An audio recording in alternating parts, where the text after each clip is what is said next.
Hey, hello one and all, and welcome back to Metal Omnicon. Tonight, episode 2. Our metal band gets into some more shenanigans, and the story develops like crazy. Here and I am your chaotic dungeon master, Turk. But it is not only me here. I am also joined by the band. Say hello, band. Hello, band.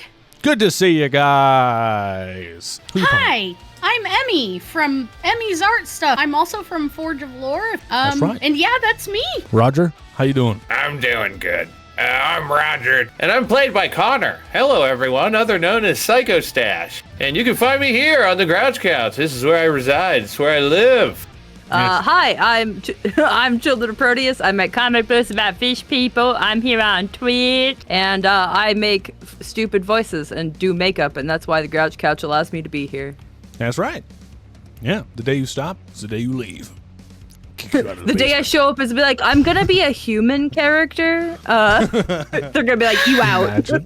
Imagine, bro. Cool. And of course, I'm Turk. Find me our Turkey Dude. I'm the band manager here. Music video, Kill 'Em All, went live. Already almost got ding old 500 views. Thank you guys for checking that bad boy out. Make sure you get over there and give it a thumbs up and leave us a nice little comment. All right, so all the haters can go fuck themselves. All right, make sure to go check that shit out over there on YouTube.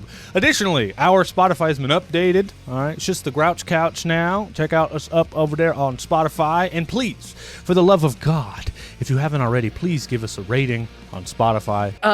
We have two wonderful boyos here on the couch this evening, repping some cool ass merch. I know we already mentioned the merch shop, but like, look how cool it looks in practice. Whew. All right, cheers, you fucking metalheads and dice rollers. Tonight we're gonna run the intro. All right, that's what we're gonna do, and we're gonna let Cranium Carl give us a little recap of what the shit happened last episode. And then we're going to get into the show. If you guys are just listening along, I know listening to Cranium Carl is probably differently than seeing him visually, but if you look in the About section here of the episode, you can get the YouTube link as well if you want. Okay.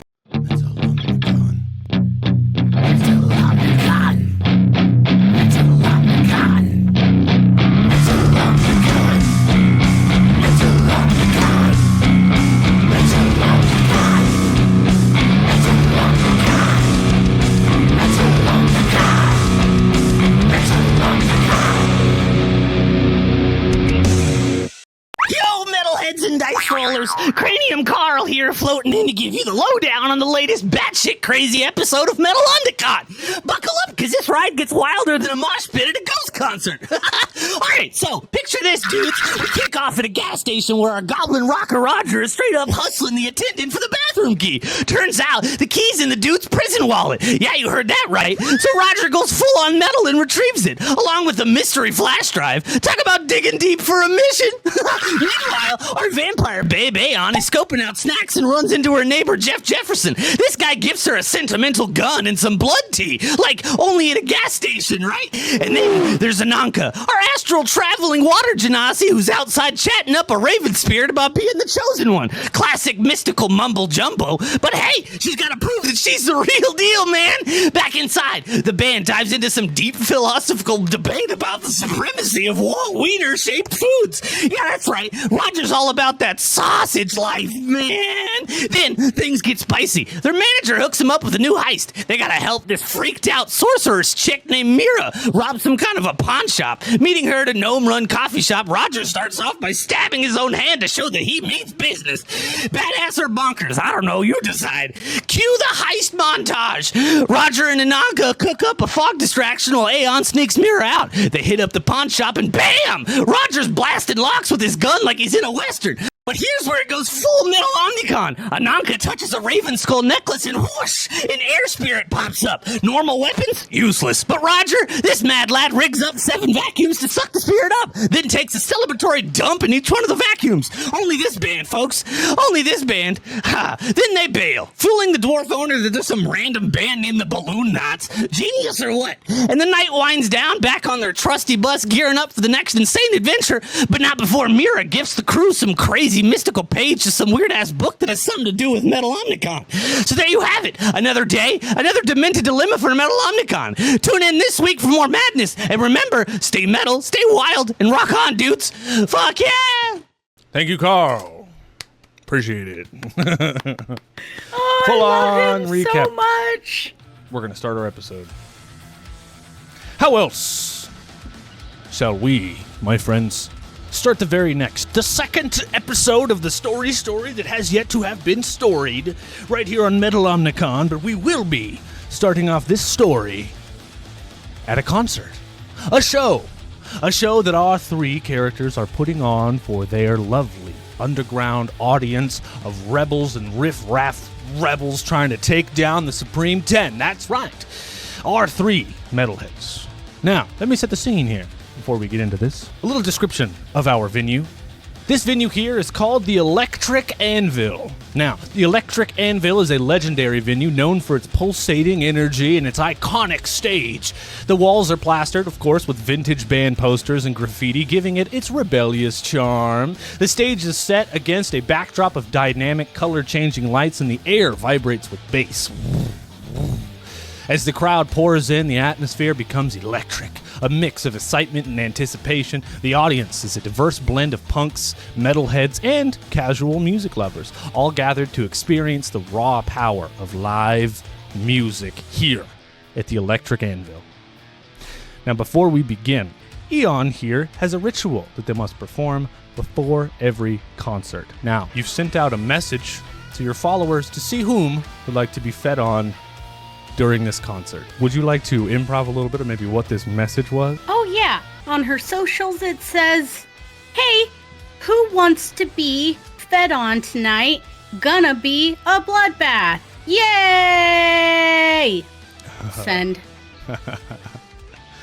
All right, well, after some time, you're standing by the backstage door, and three quote-unquote groupies show up. Now, you know that you usually only pick from one person to take up on stage with you. So from these three, you look them up and down, and you have to pick one. The first one looks like, they say their name is Mara, and they are a vibrant young woman with shockingly pink hair and an array of glowing tattoos. Her energy seems kind of infectious, and she carries an aura of positivity as she talks to you. And she says, your music, it ignites a fire in my soul. Can I hang out with you guys backstage after the show if I do this? The second person? Banner word. Sir _ Pubert just redeemed banner word. Fire. Fire. Fine, Pubert. No more fire for you. Cheers, bud. The second person is a man by the name of Victor. He is a tall, mysterious figure that's draped in a dark hooded cloak. His eyes gleam with a deep appreciation for the darker side of music. And he says, your sound, it transcends the ordinary. It would be an honor to discuss lyrical themes with Roger Moore intimately as a trade for this blood-sucking. The last person. They call themselves Jesse. They are a charismatic and unpredictable kind of person. They have a, little bit of a twitchy presence about them, but they're sporting a leather jacket adorned with, all different kinds of patches. Their style is kind of androgynous, You don't know what they might go as, but they look like they carry a neon-lit tambourine, and they say, you guys, you rock harder than anyone else out there. How about I can show you some of my moves even after your set? Eon will look him over with a really slow kind of look. She's not wearing her glasses, so she can barely make out their figures at all. But this is stage presence time, so she looks at Jesse and goes, I like the cut of your jib. Why don't you come with me tonight? He goes, she picked me. She picked me. She points at the other two. She's like, ha ha, ha ha, she picked me. He follows you. Easy. Backstage to the wing and up onto stage. Is there anything you say to him before you perform? Is there anything you need him to do? Yeah, keep that tambourine close at hand. He's like, okay, yeah. I knew I brought it for a reason. I'm so excited. Excellent. Now, before you guys perform, you other two, do you have any traditions or anything you do before you perform? I hang out with Lucy. That's what I do. Come on. He's got a prop here. Come to daddy, yeah. Hi, Lucy. Hello. Oh, hi. Yeah. Good girl. Good girl, Lucy. Good girl. Okay. She comes immediately and sits right next to you and looks right into your eyes and just kind of stares, waits for your next action. She sees where your eyes go. She mimics, she looks, scans the room. Sorry. I sometimes I get a little nervous before shows. Nice. Okay, Ananka, anything you have that you do for the show? I usually do like PR stuff. Like I just do interviews and shit, and then I go up on the stage and just spend 800 hours tuning my own guitar by sound. Nice. Waiting for Aeon to get on stage so I could get the magical auto tuner. To outside backstage of the venue. There's a woman standing there. She's a human woman with blonde hair, wearing like a pantsuit. She looks normal as hell. Way out of her place. She's holding a little microphone that has a red topper on it, and it has a little badge on the microphone that says GCTV, of course. And she says, Ananka, you're playing another underground show here today. We heard about your guys' band, your antics. A lot of people show up for how crazy you guys get. I mean, with Roger literally shitting on the crowd, and of course Eon eating people. Do you have any antics planned for the show tonight? But I mean, there's nothing like having the entire audience just overjoyed with a frenzy of being in an astrally projected to another universe. Yeah, that does sound fun. How much longer do I have to be here? Okay, another question.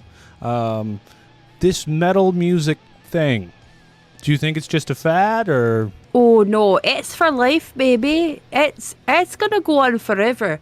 There's a taste of it for everybody. There's Baby Time Frolics version, just hard rock. And then it goes even deeper than we do. It takes all kinds to make the world go around. Takes all kinds to make the world go around. Well, you heard it first here, folks. That was Ananka from the band Metal Omnicon. Check them out tonight at the Electric Anvil. Coming to you live, this is reporter Karen with the news. I can't wait for you to see me, because I can't see you. Without even like saying goodbye or anything, she just and turns and leaves, like rudely. She's wearing the very heavy perfume. I think it's Chanel No. 5 because it smells like oranges and menthol. So, like, I can smell her leaving. It was really strong, so I know she's gone. Nice. I love that. Okay, a little bit of time goes by, and all three of you guys assume your positions on stage. The band that was performing beforehand, opening for you guys, of course, get off stage, and roadies bring in your stuff. Venue workers bring in stuff and start loading up the stage for you guys, and the lights go black. All three of you guys stand up on stage, and you could hear the crowd. They're like, Metal Omnicon, Metal Omnicon, Metal Omnicon. Ah! And then the lights come on. Yeah. Dun, dun, dun, dun, dun. Your iconic Metal Omnicon song plays out to the crowd as all of them chant and scream with you. The whole crowd goes in a wave as the lights blink on and off. Different kinds of colors go all over the place. Beach balls are thrown around and water bottles fly on stage, and everyone goes crazy. But in this moment, of course, you guys are going to do okay. This is what you do all the time. But I would like each one of you guys to make me a performance check just to see if anything weird goes off. We're going to do it one at a time because I am going to be rolling a glitch die for each one of these. And I know you're thinking, performance, Turkey, what? So it's something to do with charisma, and you can combine it with charisma with anything else if you have a special idea for something you want to do on stage. Oh, is that it? Yeah, there it is. I got 3 success. There we go. That's 3. That's very good. I just want to roll a trivial roll here. You guys don't have to beat any, so congratulations. I'm going to roll you a glitch die real quick. That's a 1, which is really bad for you, Roger. But we're going to continue forward. Next, we'll have you, Ananka, roll for us. Let me turn these redeems on for us. That's 4. That's really good. It's really good. And you got a 6, which is a critical hit on your performance. Congratulations. Yes. Well, I have an idea. Hell yeah. I'll let you explain in a sec. But last but not least, Eon. All right. 4 as well. 4 successes. Very good. Very good. That's only a 3. Average. First, we'll start with the good, and we'll let Ananka go first. You know what? We'll go with the one that we just launched our music video. Halfway through Kill 'Em All, I'm actually midstream going to cast Chaotic World on the entire venue. As I said in the interview, astral project the entirety of a second world into the venue, complete with like flying like half goat like bats and like eyeball monsters with giant stalks of trees that are just covered in fingers. It's like an evil Salvador Dali painting. Fucking cool. I'll go ahead and give you couch coin for that. I love that. It's like, oh, sick. When we're doing this future fantasy thing at a metal concert, that's what you expect to happen. And I didn't know it, but you did it and killed it. It's awesome. I love it. Hell yes. Hell yeah. Roger, while you're singing, roll me a perception check, my friend, which is logic willpower. You got to beat a 2. Here we go. 3. 3. You look down into the crowd and you see your brother, Pickles. He's standing there. Everyone around him is enjoying the music, jumping up and down, but he's standing very still. You can see the little orange light of his cigarette as he hits it, and he's standing very still, just staring at you. Wait, did you say my brother? No, that's just one of my friends from work. From Death Corp, right? I used to work. Yeah. So Toki is your brother then, and Pickles is not. He's just from your work. No, Toki isn't my brother either. See, Pickles used to be a friend, but Toki stayed my friend after I left the work. My brother, I have 2 brothers, Nathan and Swisscar. Swisscar, got it. All right, hell yeah. Well, you see Pickles, your old work friend, staring at you from the crowd. Now, you did get a couple successes on your performance, and you did succeed. So, do you want to tell us something cool you might do while you're performing? I kind of was going to play into the fuck up a little bit. Oh, then hell yeah. Hell yeah, do it up. As we're singing, as I'm singing, I see a water bottle on the stage. I get pissed off and I go to kick it and I kind of fucking Charlie Brown it, you know? So I like fly up in the air and land straight on my back. And it knocks the wind out of me, but it makes my voice sound super cool and like low, like, oh! And nice, I love that. That's very cool. You also get a couch coin for that. I love that. Very good. Last but not least, the moment we've all been waiting for. You look to the side and Jesse's waiting, swinging around his neon fucking tambourine. What do you do, Eon? Eon is really into playing riffs and having a real good time. And she likes to do a lot of acrobatic kind of movement where she's like almost upside down doing like bending her back and her guitar up to her face and just fucking shredding. And while she's kind of in that upside downish manner, she looks at Jesse and kind of raises her eyebrows as like a, come on out. And when they do, she's going to have them come in front of her and she just sinks her teeth into their skin and just blood starts spurting everywhere as she is still shredding. And while she's shredding, she is, and drinking this person's blood, she is also healing them with her powers. So you're like, you don't want to hurt them, but you're doing it for stage presence. So you're like, absolutely. You're healing to heal them while you're hurting. Fun. Yes, and also getting a meal, even though she hates the blood. Yeah, your eyes are closed. Love She's that. like, oh god, this is so gross. Very cool. All right, couch coins all around. One for you as well. So remember, all you guys have one of these. Roger actually has 2, and you guys can spin them throughout the episode to get extra dice, bonuses, things like that. Towards the end of the concert, things are winding down. You guys are building up for your finale. There's blood just sprayed everywhere. The lights get real dim, yeah, you guys talk to the crowd a little bit about what you're representing, the rebellion, taking down the Supreme 10, shit like that. And in this moment, is there anything you want to say that you say through your mic to the crowd, Roger?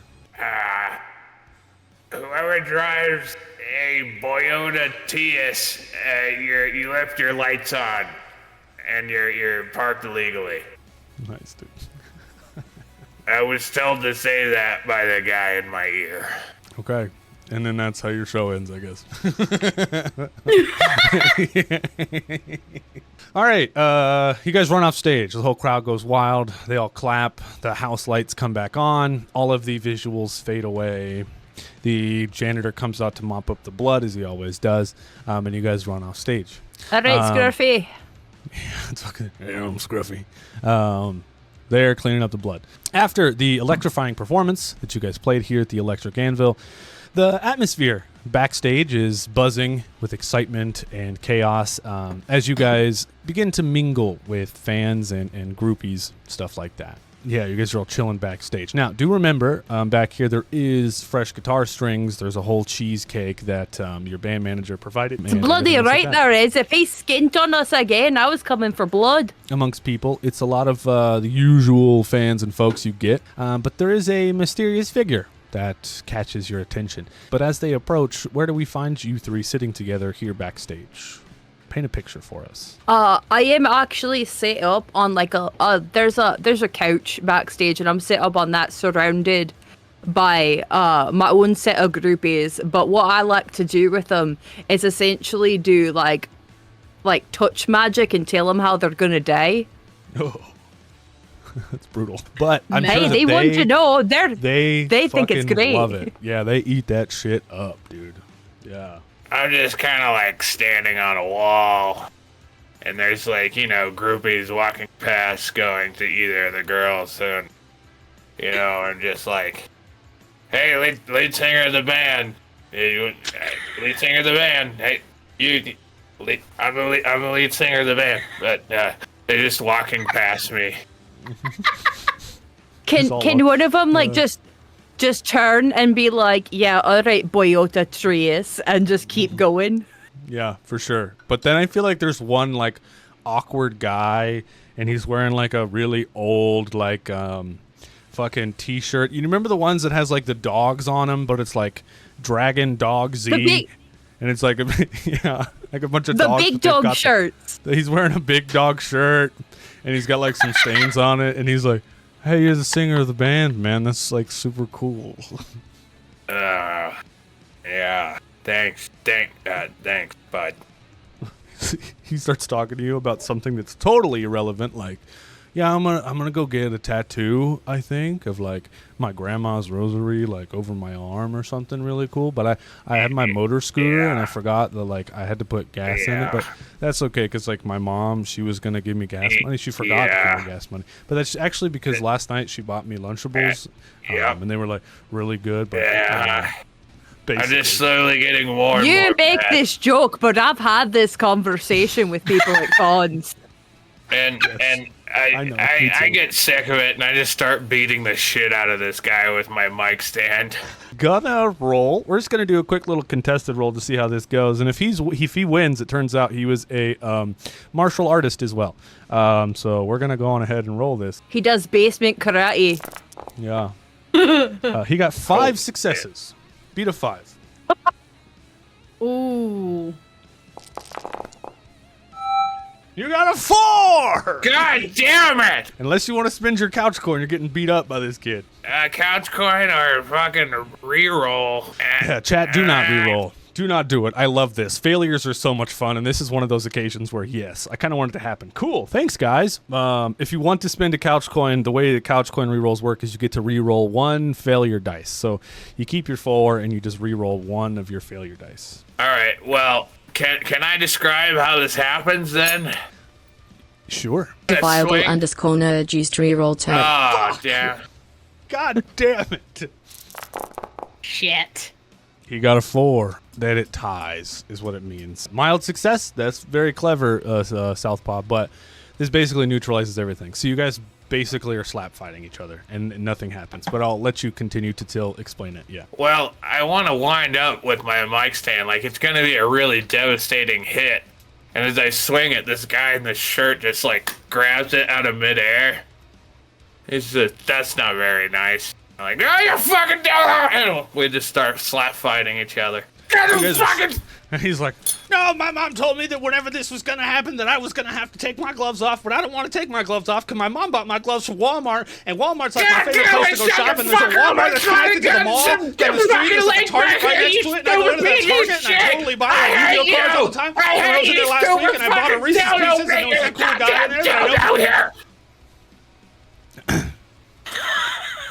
All right. To break this up, can I actually just be like, hold on, my loves, and just send a gust of air pushing them apart?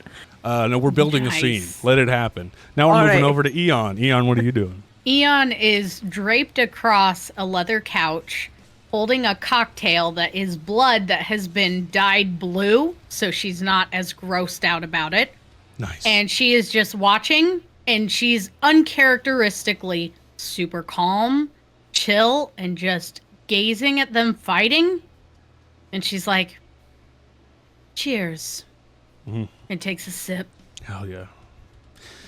And I think, lastly, Bob, the drummer, Bob Zombie. If you guys don't know, the drummer of the band is a zombie by the name of Bob. He's got green hair, and he's a zombie. Then his head is detachable, and his body and his head work simultaneously, but separate at the same time. And I feel like Bob has, like, met up with, like, a friend, and he's, like, rolling his head, like, up against a bunch of beer bottles.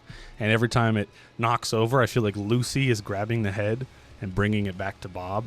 And him and some other guy are just literally rolling his head into a bunch of bottles. As you guys mingle and all this is going on, a mysterious figure catches your attention. And this individual is known as being kind of like a figure in the underground magic and music and relic scene. And they approach. You know them being named Cassandra. They are a renowned figure in this whole world, and they dress in like layers of mismatched silk and velvet and leather, and it's all kind of like sewn together, and their hair's like silver and black, and it's all curly, and their eyes are like a piercing violet, and when they look at you guys, they seem like they just look right through you. And they approach in the center of the room, and everyone kind of goes quiet, even you two fighting. Both look at her, and she says, I couldn't help but notice the energy you bring, not just to your music, but something deeper. I believe in this band's possession there is something of quite rare, perhaps even more than that, value. And perhaps I could offer some insight. Once you are done, maybe we can talk somewhere more discreet. Oh, thank God, a lady's finally interested in me. Hi, I'm the lead singer of the band. Yes, hello, Roger. Not so fast, Roger. Hello, Roger. Oh, yeah, right. No, yeah. you did a very good job today. She says, completely patronizing you, but I don't think you noticed that. Ah, thank you. Yes, I did a great job. I'm the lead singer of the band. I know. Good job, Roger. Thanks. Aim behind me and shoot the guy who was slap fighting. First, you're going to have to roll a small arms check against his agility. What you're going to have to do. He got a 5, baby! This guy is crazy! A 3! Couch coin. God damn! Sir Well, he's Computer just redeemed couch coin. Roger. You got a couch coin. You can re-roll one of them failures. It'll only make you to a 4, though. Wait, I have... What? But, like, let's say he misses, but one of the people I just told them they died to a gunshot wound to the head. Yes. Do you want to spend your couch coin to make that happen in the narrative? Because I love it. I love it. Yeah, I'll spend it. But yeah, just be like I just finished telling someone about 5 minutes ago that they would get shot in the head and that's how they die. And they'd be like, oh, that's so metal. And it just happens now. And then they're like walking away to leave the room. And he's like, you turn and try to shoot him. The bullet misses and just random walker by goes, ah! God damn it, someone tell them what kind of fucking ammo just get the fuck. Damn it! I loved everything about that. Anyways. Couch coin. Certifiable _nerd just redeemed couch coin. Anarchy for the perfect story ad. Yes. Hell yes. She says, yeah, so, like I said, somewhere more discreet. To the bus? Sure. All right, Cassie, as long as you lead me, darling. She says, Sure, I can lead you wherever you want to go. Completely patronizing you, but I don't think you noticed. Oh, I noticed, but I like being kink-shamed, so it's fine.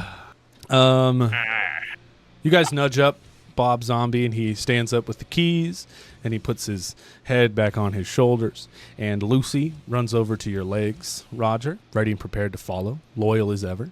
And you guys walk with Bob back out to the bus. Of course, getting out of the bus, for you guys just listening or tuning in that don't know about the Ghoul Bus, the Magic Ghoul Bus. Rihanna drew it. And Kriana did draw it. Check it out in the Metal Omnicon chat in Discord. And I also did see Southpaw said, where do the clips go? Metal Omnicon, buddy. Looks like Party's helped you, so hell yeah, dude.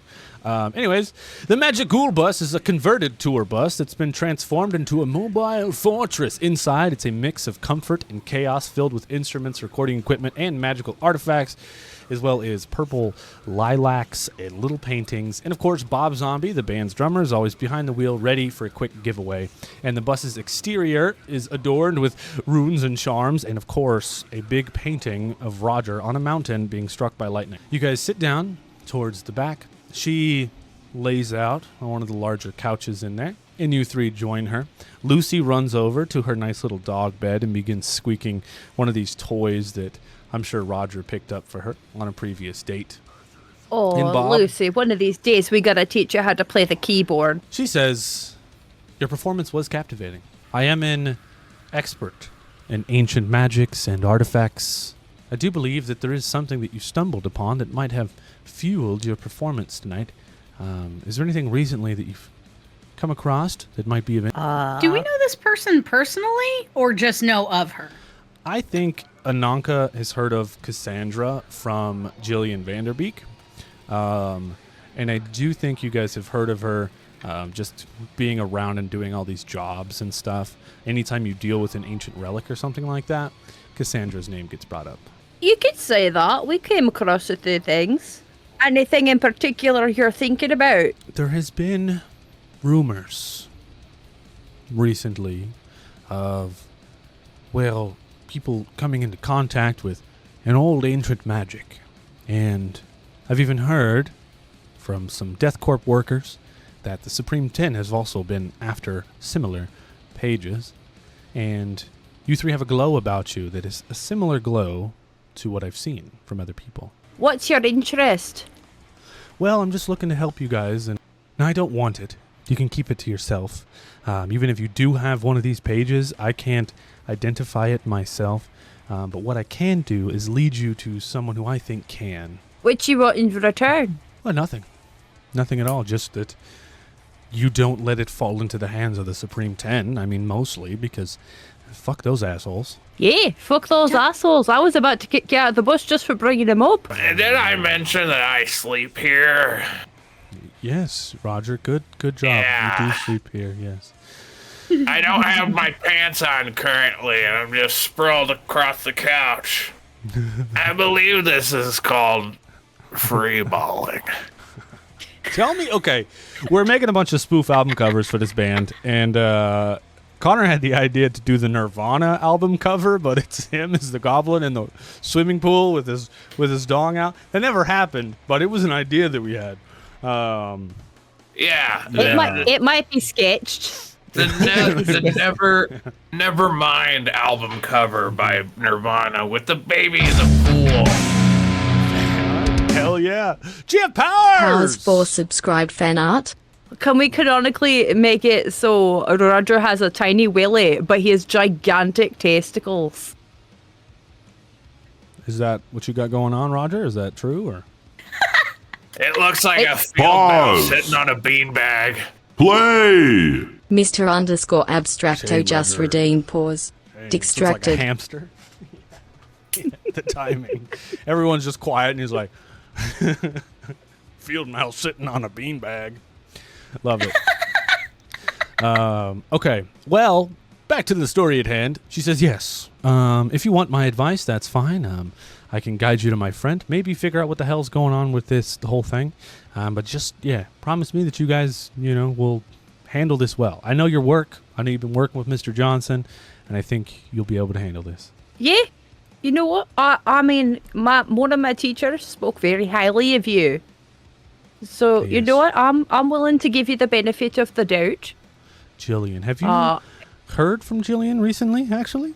No, I've been rather busy, and it's not like I can dial a phone very effectively. So I just kind of wait to hear from her. So, being a knower of ancient artifacts, I do see the necklace you're wearing. Oh yeah. And I would suggest you go to her, find her, seek her out, talk to her about this whole necklace and thing you got going on. Of course, I can't give you any advice on it. Sounds like a plan. Now, about this page. Yeah. You just who do we go to? Sorry, I'm just distracted by the hamster sitting on the beanbag chair over there. Pay him no mind. It's a different color than you would think, you know? It's really just a matter of free balling, really. You know, look, I'm in your space, okay? So I'm not going to tell you what to do in your space. And if you're enjoying yourself, by all means. Did you know I was on Smoke-A-Rooney magazine? Yes, Roger, very good for you. This is the closest he gets to bathing, so, you know, we gotta let him air it out every so often. Ah. Yeah. Otherwise it starts smelling like a fucking from under cheese. Yeah.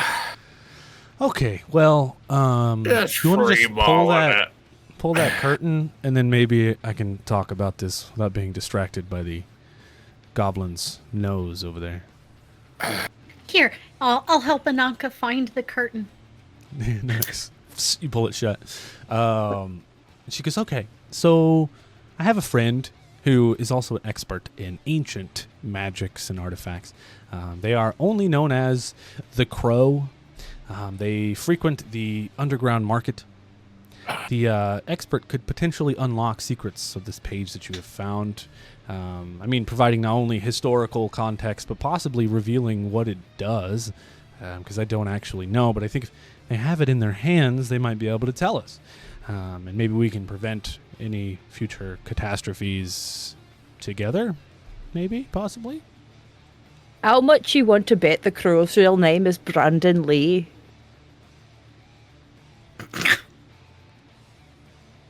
Actually, the weird Thank thing you, is that... Thank you, Aeon.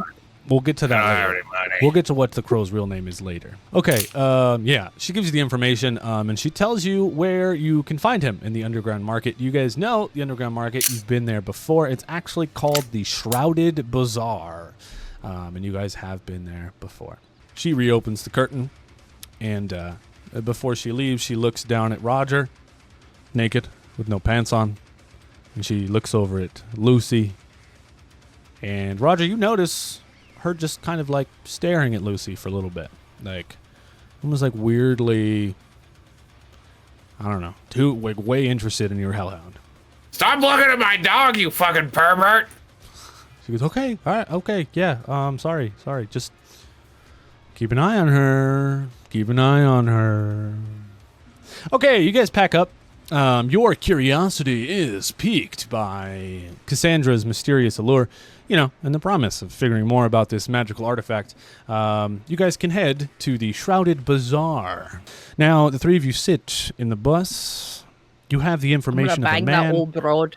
only by the name of the Crow, who currently resides at the Shrouded Bazaar. You guys know where that is, but all the three of you are in the bus together. What is it that you guys would like to do now? Well, Eon is, as we're going along, she's just, Roger? Are you sure you wanted all gray? For what? Your scarf, I mean, it's just kind of boring. A little sad. I told you I didn't want a scarf. I wanted a G-string. But it looks like you're on the right track for one, so just, Well, I can alter the design, but, okay, G-string it is. Just make sure there's plenty of room for my boys in there. For the balls. Because I like to free ball. You have a really great ball bag. Well, all right, yeah, no, I can do that. But all gray? All gray. Yeah. All gray. Okay. The crow, huh? What the fuck? If I can ask, does anybody know who that is? Have you ever heard of this person? I bet he's gonna get shot. I think he's probably a pro. Oh, yeah? Well, like an actual... Sorry, there's Lucy. Lucy, shut up! Cougar Slayer one Like just an cheered actual 100 pro? bits. Cougar, my Yeah. guy. Yay. Thank you for the 100 bits, bro. Thank you so much. Well, I mean, I can turn into a bat, so I guess then they could probably be an actual crow. Yeah. Caw. Do you like eating crickets in your bat form? Yes, they're actually quite tasty. They're a little saltier than you might think. Yeah, But, when I was um, wee, we used to take like handfuls of dried crickets out at like sunset and just toss handfuls up in the air and watch the bats swoop down and catch them. Yeah, those Back in the probably like commune some day. family. Yeah. Oh, that's lovely. Who knows? I mean, we not go like- way back. Not like literal blood family, but like family, like Yeah. cool people. Oh, it's nice to know that back in the days of the commune, like, we were helping simultaneously live side by side with vampires in a peaceful way. Yeah, that's a beautiful thing. Definitely not something that you get to hear about very often these days. Do you miss it? Oh, daily. But, you know, once I dismantle the government, it'll be fine. I'll think start that would over. be lovely. Well, if it makes any difference, I consider you my family. Oh, you wee lass. I love you. I love you! Roger, you're mediocre at best, but we like you. You're pretty alright. I love myself. Adequate. That's important. Yeah. So, all great. Yeah. All gray. I'm sorry, we hey. can move on. I'm going to let you guys keep going. I'm not doing nothing until you tell me what you do.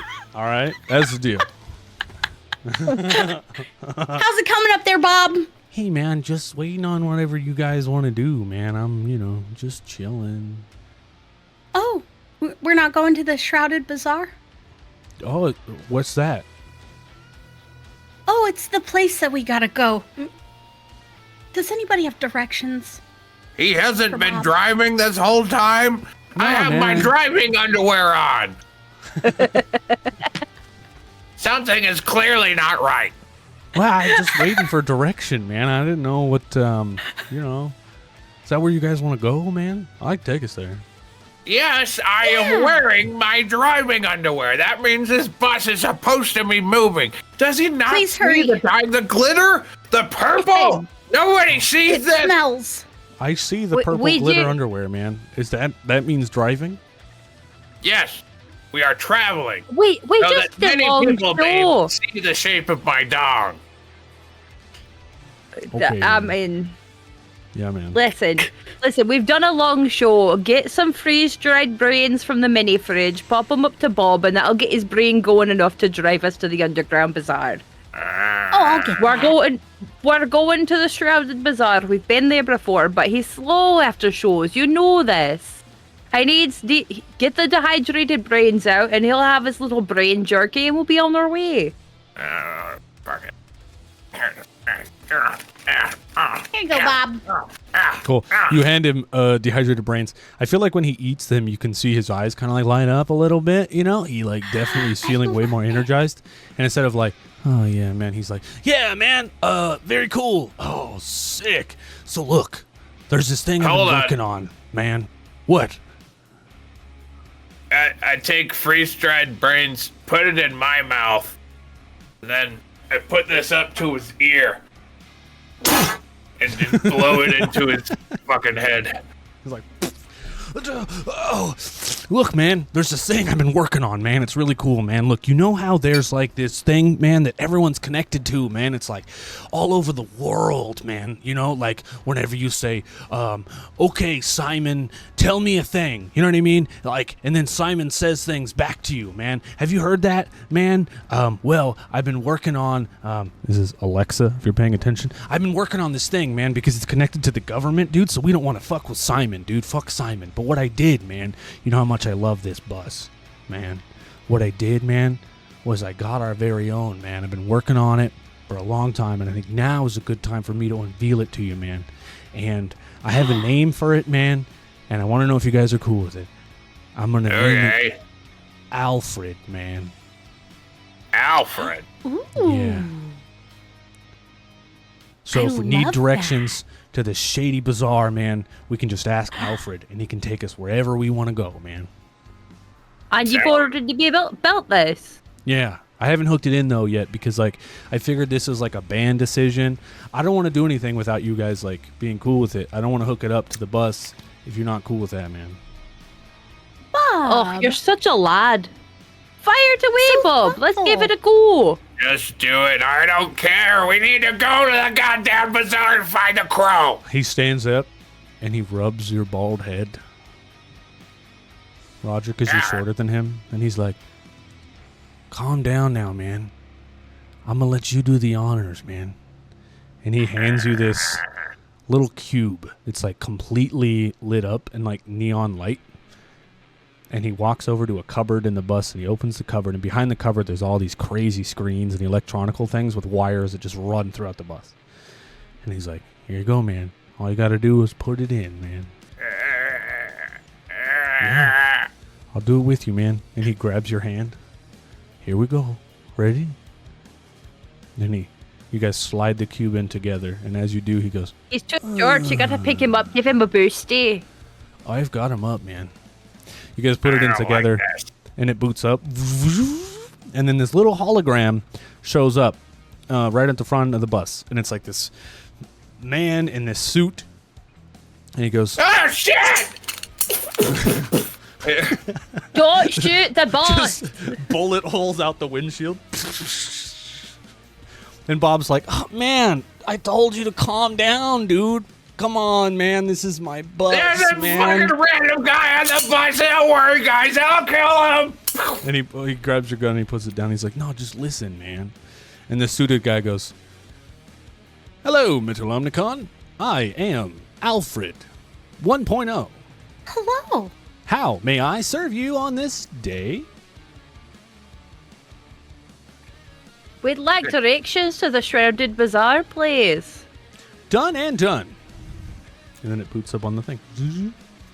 You can Bob's like, serve wow, me by Nonka, not you knew being just a what to stupid say. dildo. See, man, and if you ever want to call upon Alfred, man, all you got to do is say, okay, Alfred, that's it. And he shows up like that, man. Future technology, dude.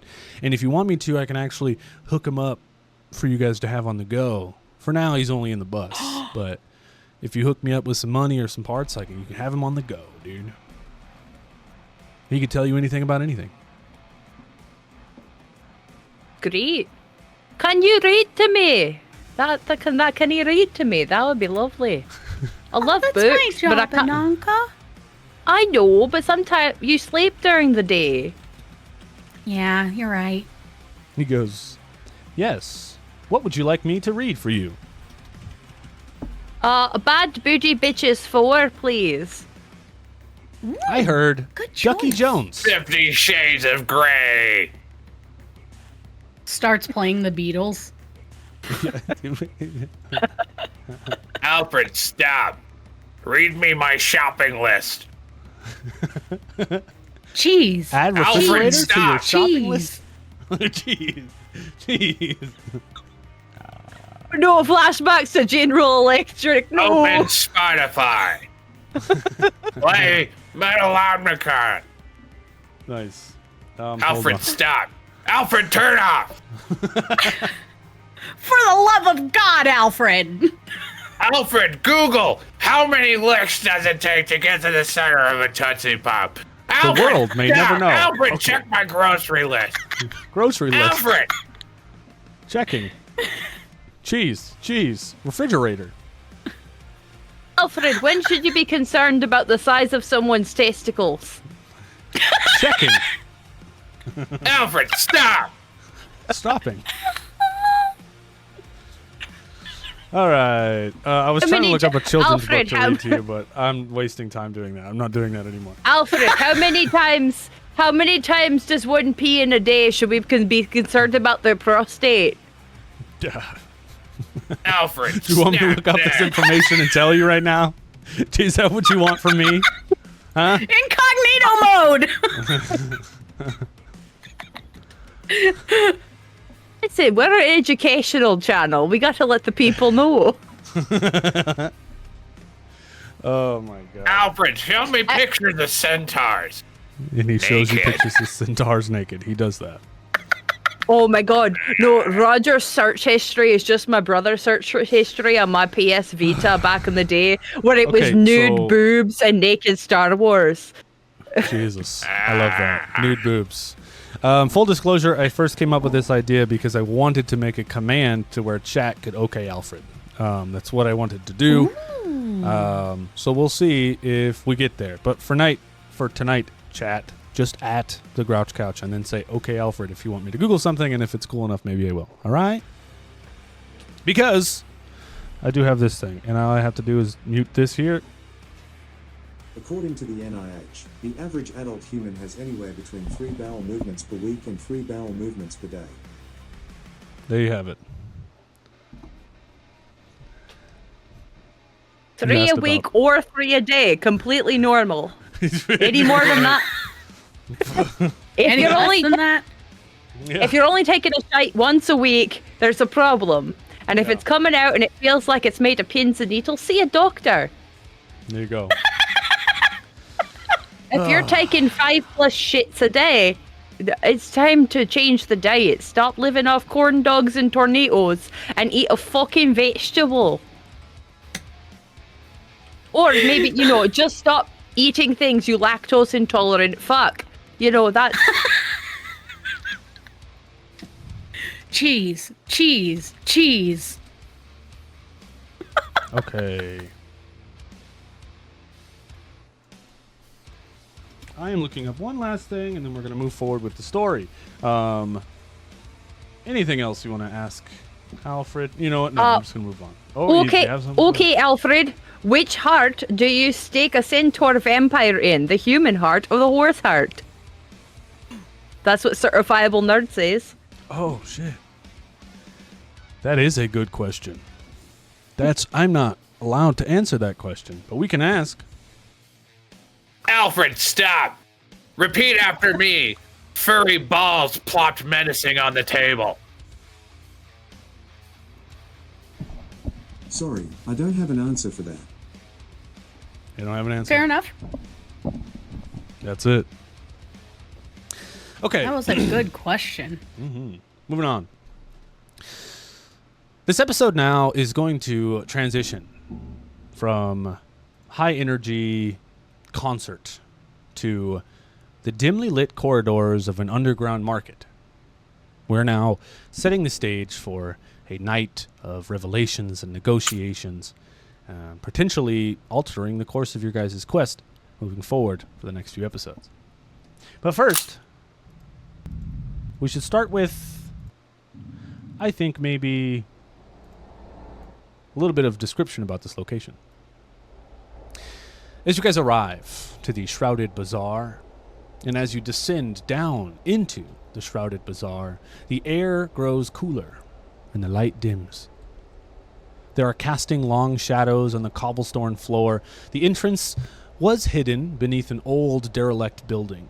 Its facade is crumbling and covered in graffiti, and there's a faint hum of magical energy that vibrates through the walls, mingling with the distant sounds of hushed voices and clinking metal. Stepping inside, you guys are greeted by a labyrinth of narrow passageways lined with stalls and tents, each one brimming with exotic goods and enchanted artifacts. The atmosphere here is thick with the scent of incense, exotic spices, and the tang of metal from enchanted weapons. Hazy, colorful lights illuminate the bazaar, casting a surreal glow on the faces of the merchants and the patrons. You can see strange creatures and beings from all walks of life, about their eyes darting suspiciously as they exchange whispered secrets and guarded glances. But the air here is filled alive with a cacophony of sounds and the haggling of prices and the clinking of coins and the occasional spark of magic. Every corner of this bazaar holds the promise of hidden treasures and dangerous secrets, beckoning you to go deeper and deeper into its mysterious depths. But the important things. Stepping in here, there are 3 main stalls with people standing behind. One of them is a kinku who stands in a cluttered stall filled with rare artifacts and enchanted items. The other one is a dwarf is an elf, an elderly elf. Cougar Slayer 1 just cheered 100 bits. Thanks for 100 bits, bro. Thanks, Cougar Slayer. Proteus had a serious thought about the centaur vampire thing. I see. I typed the question into ChatGPT. Oh, nice. Hell yeah. The second one's an elderly elf standing behind a stall. He's got silver hair and intricate tattoos that cover his whole body, it seems like. And the last one is a tall, graceful woman with flowing robes and a serene expression on her face, and her stall is filled with vials of glowing liquids and strange herbs. Yes, there are 3 main stalls. Which stall did you guys approach? What do you do? Okay, so there's a kinku, an elf, and a hot lady in a robe. Yes. Is she human? Yes. Oh. I describe each one in great detail to Ananka, quietly. Nice. Hell yeah. Where do you think we should go?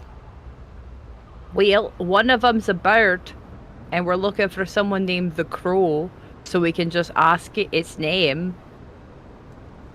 They can usually only repeat a couple of phrases that they've heard before, but they should know their own name.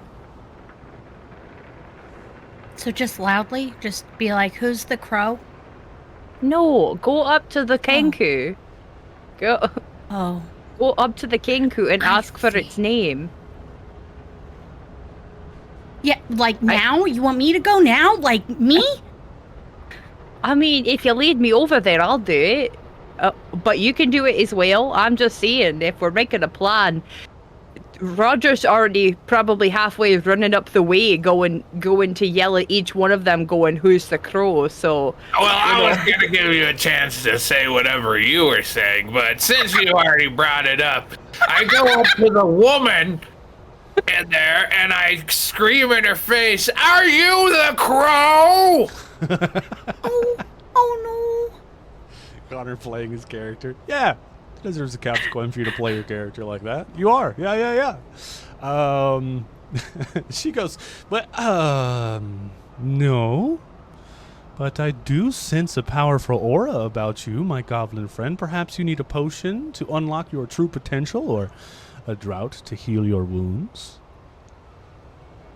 I don't know. I'm looking for the crow. All right. You said that before, my goblin friend. He's not here. Okay, bye. I walk up to the next person I see, and I ask him, "Are you the crow?"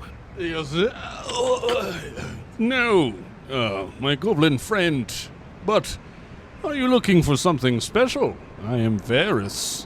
And perhaps an amulet against dark magic, or a charm, maybe, to enhance your abilities? I just put my hand in, like, on his face and push him back. Might do, sir. Not good manners. I'm already walking away.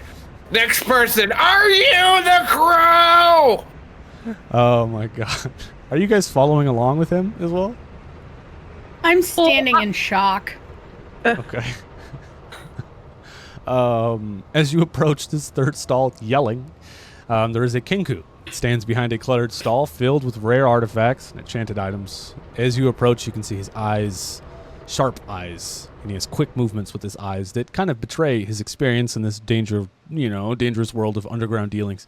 But his presence is kind of unnerving when you approach. And as you approach him, he opens his beak and a voice comes out that doesn't match like a crow. It just sounds like a normal person, but a lot of the words don't have like consonants at the end of them. Like he is mimicking a voice that he has heard before.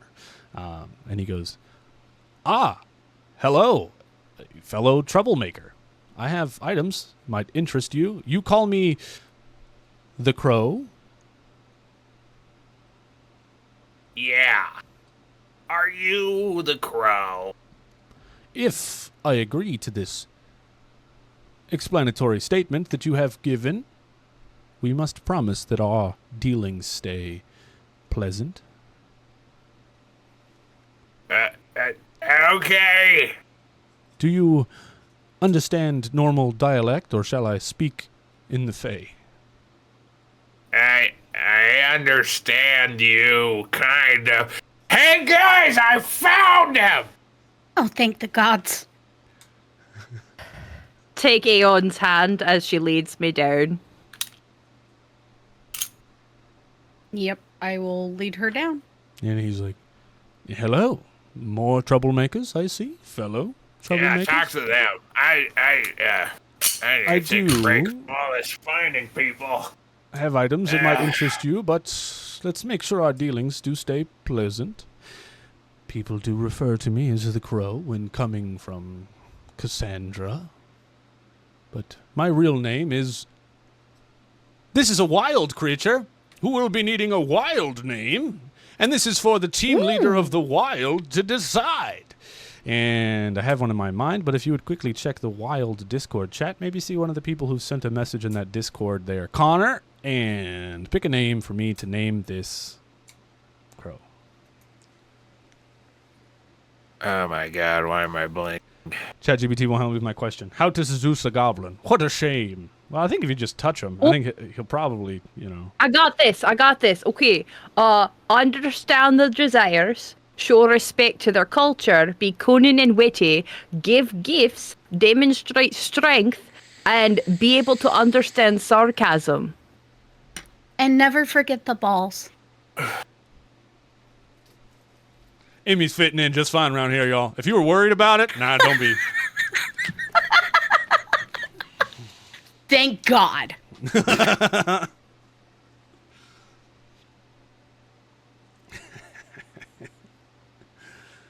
Pick a wild name for me there, Connor. Oh, So, okay. goes out for the rest of you guys. Make sure to send messages and talk about it in the Discord chat, because that's how you get your names used as NPCs. This campaign, at least. Nobody is supposed. I see that. No, you choose from one of the wild members' names. Oh, that's what you mean. Okay, give me a second.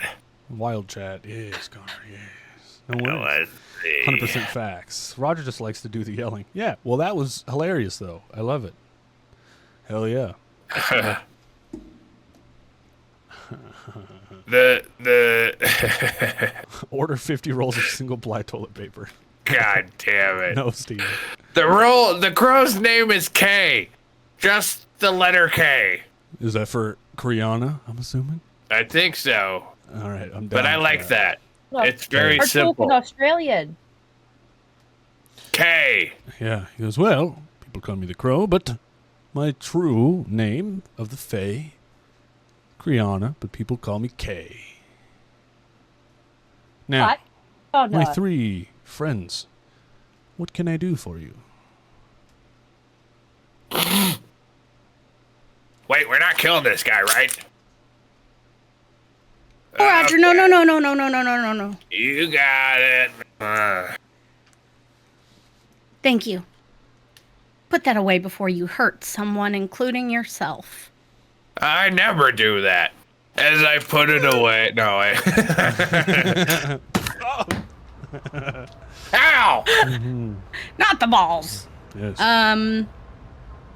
We were sent here by Cassandra, as you know already, it seems. We've got within our possession a specific item that we would like to know more information on. Well, I wish for us to not draw any kind of suspicious activity. Certainly. So let's do this nicely. And he holds out his big bird wing. He says, please. The item? Oh. Ananka? You have the...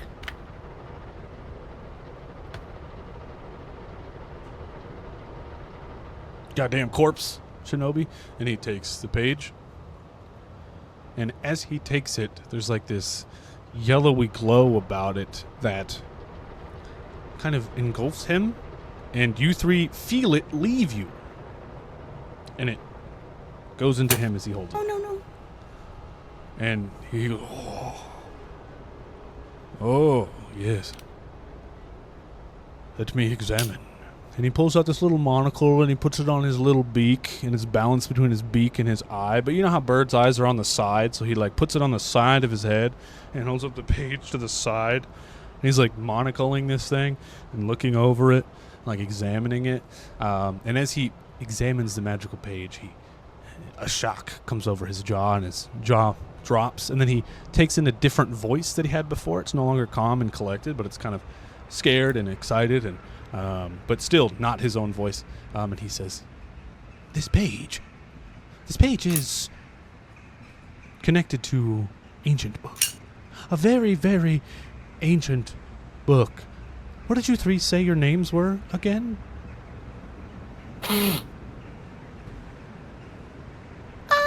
We didn't. The band Metal Omnicon. Yes. And he turns around and some of his feathers come off of his body as he whips around and goes over to all these books and just starts throwing them down on the ground and all this other stuff, and comes back with this large-ass book, slams it on the table with a thud, and like stuff falls off his little barter table, and opens it up to a bunch of pages, like... And he gets to it, and it stops, and it's just a bunch of like demonic runes and like, shit.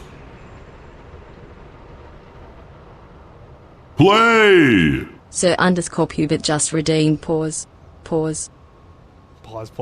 And shit that you guys can't understand, but he stops at a page and points, and there's like this illustration of this like gigantic sea monster with crazy tentacles that have green spots all over them, like these bluish, nasty tentacles. And he goes, this page is connected to a book. A piece of a book. A book that this book states was separated years ago. There are pages to summon this creature. There are pages to put this creature to sleep. A lullaby, some would say. And this is a single page of a part of the song to put this creature back to sleep. If you have found this page, that means the pages are starting to resurface, which is not what we want. Because if someone figures out how to resurrect this creature back from the sea, the world may be ending as we know it. Oh, no. Is this a page from the thing to summon it, or the lullaby to cast it away? This is a page of the lullaby. To put it back to sleep? Yes. Could we know the lyrics? Well, it might take some deciphering if you know how to speak a demon language. But it's not only lyrics. There is a full composition that must be played along with the lullaby itself. Guys, we were born for this. I mean, if the thing gets summoned, yeah. And the name of the book that these come from? The Metal Omnicon.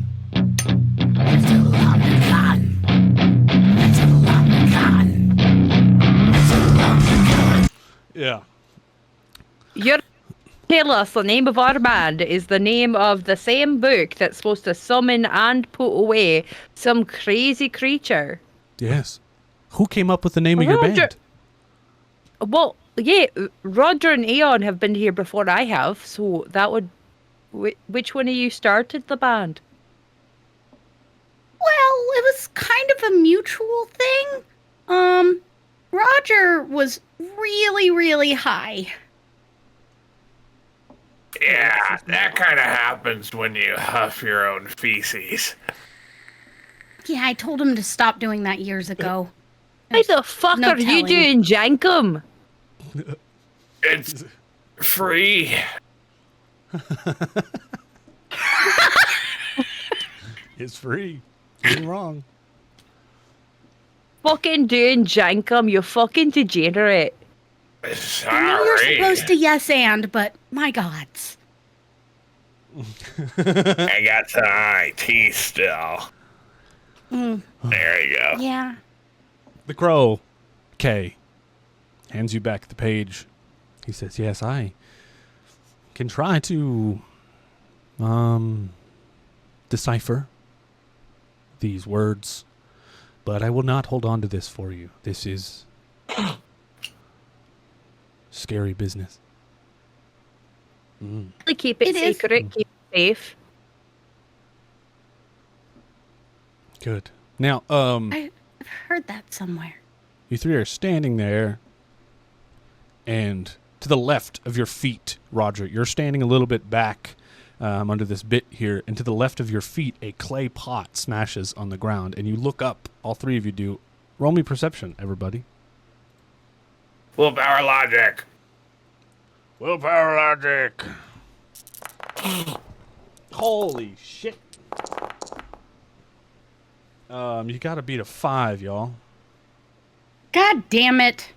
Yeah. I'm not even close. That's why I said, holy shit. I got all successes. Jesus. Unless somebody does a reroll on Turk, I mean. That would be smart. I got a 4. The blind lady got a 4. I love this. Bitch. Mira Morgrist used reroll Turk. Fair. Thank you, Mira. It's 7 somehow. I can't even see it. Yeah. Now I only got a 1. So, as the clay pot hits the ground, whoosh, you see orange dreadlocks in the face of a man, like whip back from over a balcony that's over top of you. And with your 4, Ananka, not only do they see this, but you hear the sound of him on the phone with somebody. You can hear him talking in the murmurs. And one of the things you hear him say is, they have it, I seen it. Send them. And then... Oh, shit. I'm going to quickly snatch away the page from the Kenku and then stuff it up my corset. Nice. Hell yeah. You said this was on a balcony above us? Yeah. How far above us? Maybe like Oh, God. 10 feet or so. Maybe 12. I think 12 feet. Is it like a fire escape or something? So, like, you're in this, like, underground area that's, like, a bunch of busted-up-ass buildings that have all kind of, like, fallen on top of each other. So, picture just, like, brick walls and, like, alcoves and alleyways and stuff. But in this one particular spot, you can see up to the sky. And right above this guy's tent, he, like, put this tent up underneath the shade of a balcony that had fallen over. So, right behind his tent, there's, like, a brick wall that goes up to this balcony of this broken building. Can I use my athletics and wall run up Cheers, to buddy. grab onto the balcony and pull myself up? Yes, you absolutely can. But first, I set the banned word, and I already finished my beer. So, hail hydrate.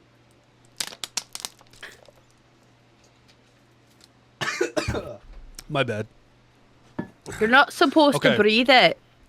As you see him do that, and he ducks away, Crow also looks up and goes, "What? What was that?" And he, like, grabs a chain that's connected to, like, this metal thing, this, like, metal door, and he's about, like, ready to pull it down. But now, I want you to roll me athletics to climb up this wall. And all you gotta beat is a 1.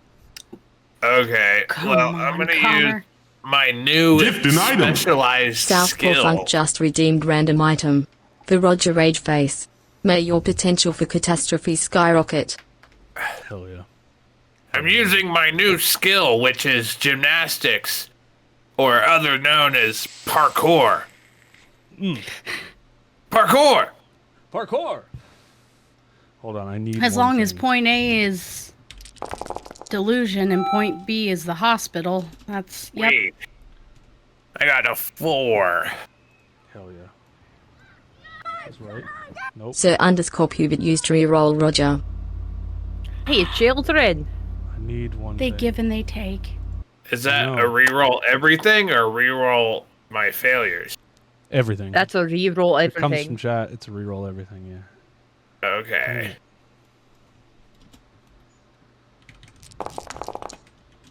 Oh, because I'm in sound. 3. Too, that's why. 3. Nice. That's good. That means you succeed. Glitch die. Is this it? Glitch Oh. die. Glitch die. Oh. 2. All right. You climb up this wall. You two watch and listen as he scatters up this wall using his goblin nails to dig into the brick and grab. You get up to the top and you hop up to the top and you just see the back of a man. There's just like orange dreadlocks and he's balding up in the center and he's running. He's on his phone and he's wearing like a suit, but you can see he's got combat boots on and he's just running down this brick wall. That was super cool. I don't know if chat saw that. That was very cool. What do you do? Oh, Roger. I shoot him in the back of the knee. Nice, dude. Roll me small arms. Firing with my bolt. Beat a 3. 1911.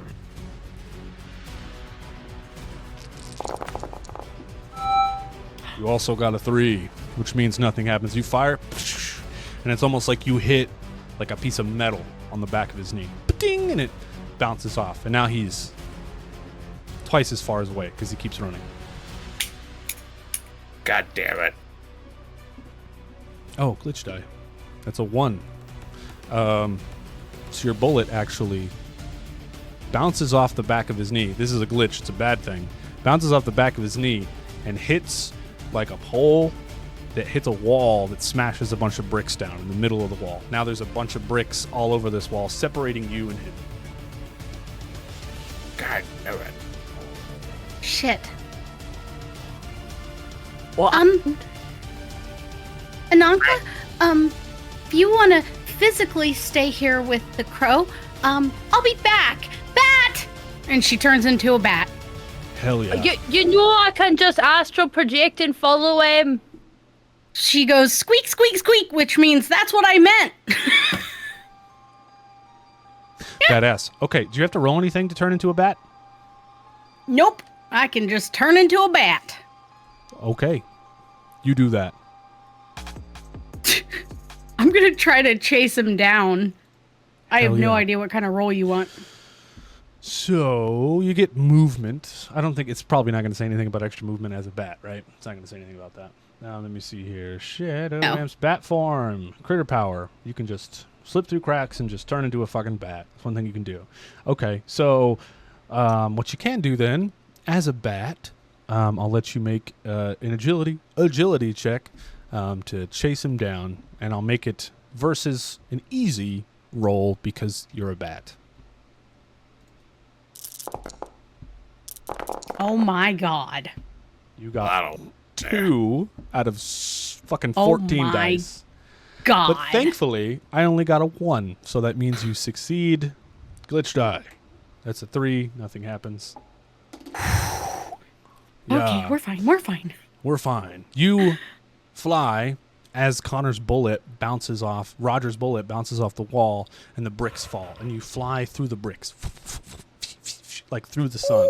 And you see this man just running on the phone. And you hear him, and he's like, they have the page. They have the page. Send everybody. Send everybody. They have the page. And he's just running. What do you do? Unless we cut Can back I to land Astral. on his shoulder? Let Astral take a turn. Do you want to go first? Yeah. That was my name in the first season. My name is now Ananka. Ananka is astral shifting. You got it. Right? So the crow has already closed his big garage door, yes? Not yet. But he's Okay. scared. Yeah.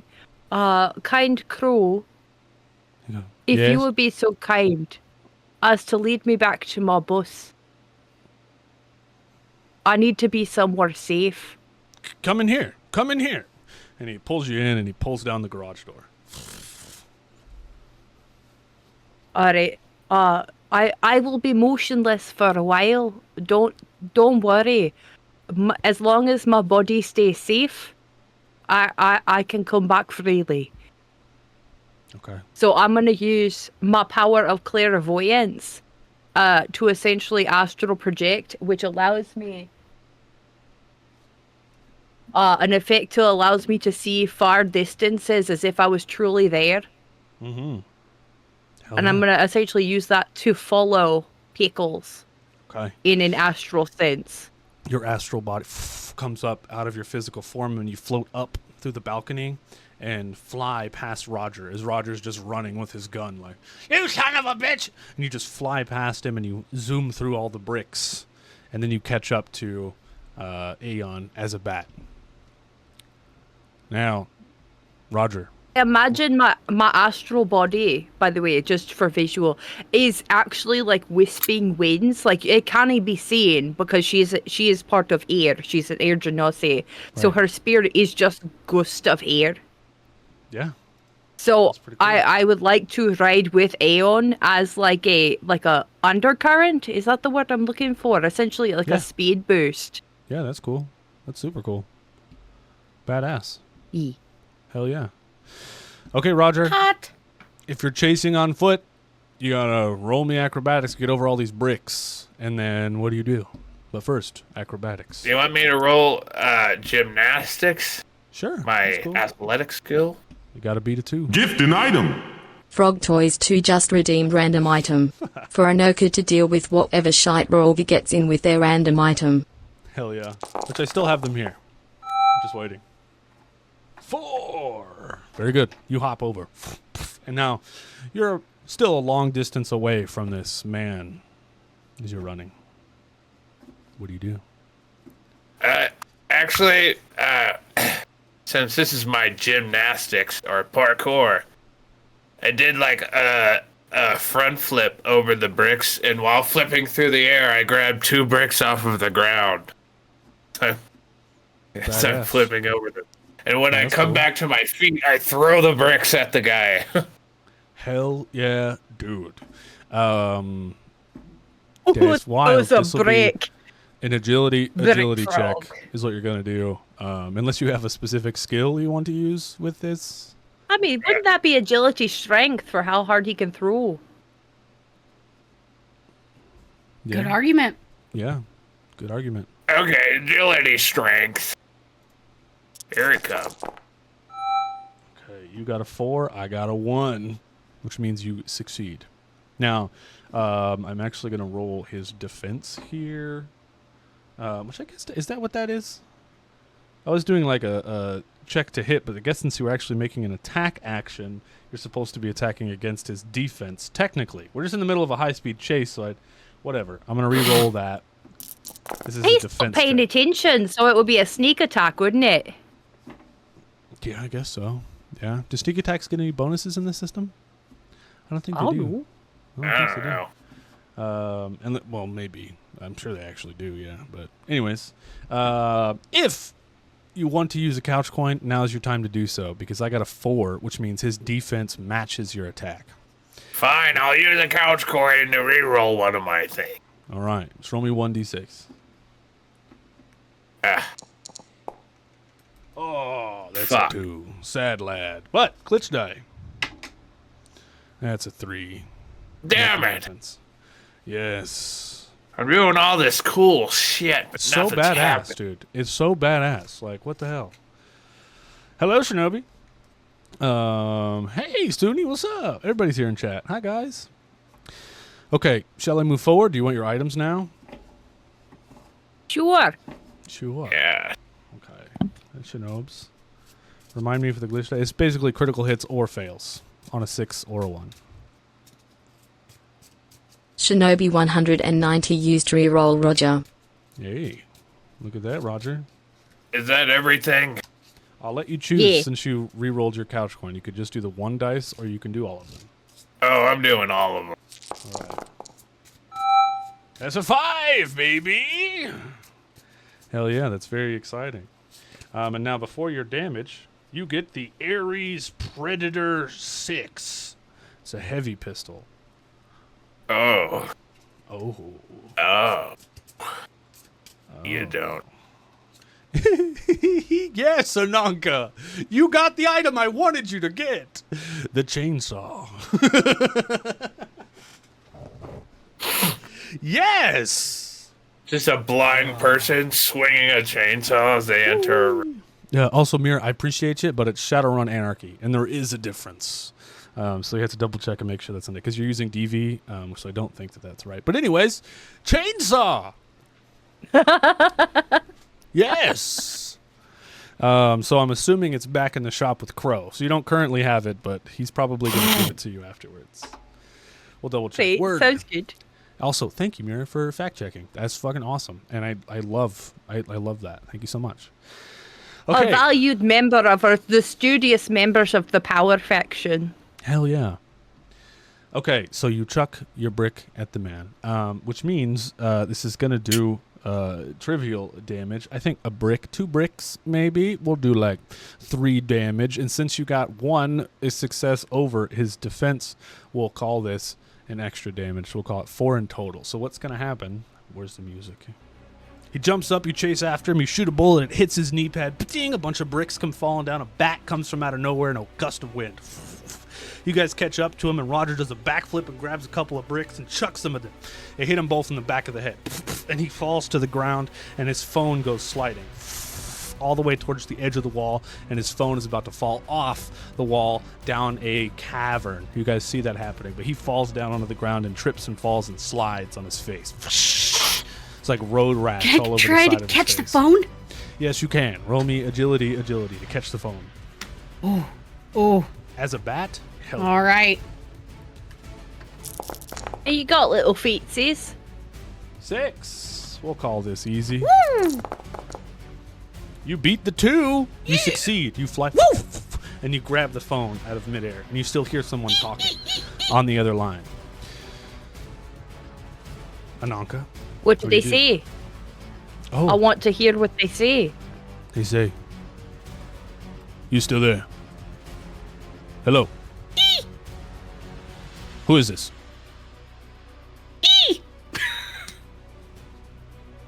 Salty cucumber has been compromised. And the phone hangs up. Oh, no! Now, this might be a stretch of how this works. Is there any way that the signal provoking from the phone through the astral plane is something that I might be able to track physically? That's crazy. Ooh. But this is fantasy future magic.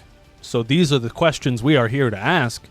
So I'm going to have you do is I'm going to have you make me a sorcery check using one of your powers.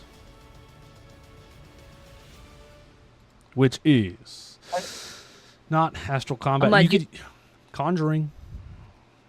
Yeah. Which is 4 plus willpower.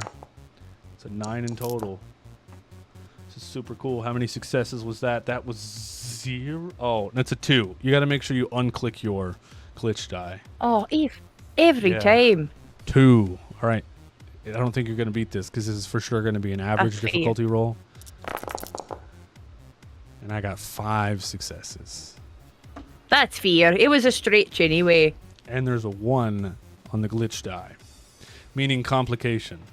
So when you try to track the signal, the fact that it's cut off would be immediately like, fuck. Yeah, I'm going to say when you try to track the signal, it cuts off your astral projection and you go back into your body. Who do you work for? Ah!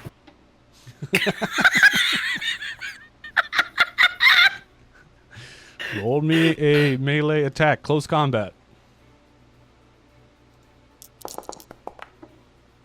Beat a 3. Amazing space work, says Steve. Thanks, Steve. 5. How much damage do you do?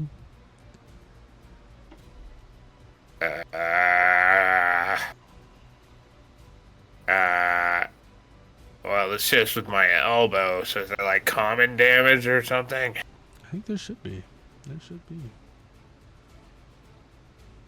Improvised weapon? Yes, improvised weapon. It was the people's elbow. The people's elbow. Yes. Actually, I have a thing here. Hold on. Holding. Holding. Holding. Hold. That's what I tell my dog. Let's see. Hold. Close combat. Oh, we Yes. tell Archie to wait. We just go wait, Wait. and then she throws a wee big tantrum. It's a wee big because she's small, but it's a big tantrum. Oh, she's small. She's Talking small. Amp powers. I don't want amp powers.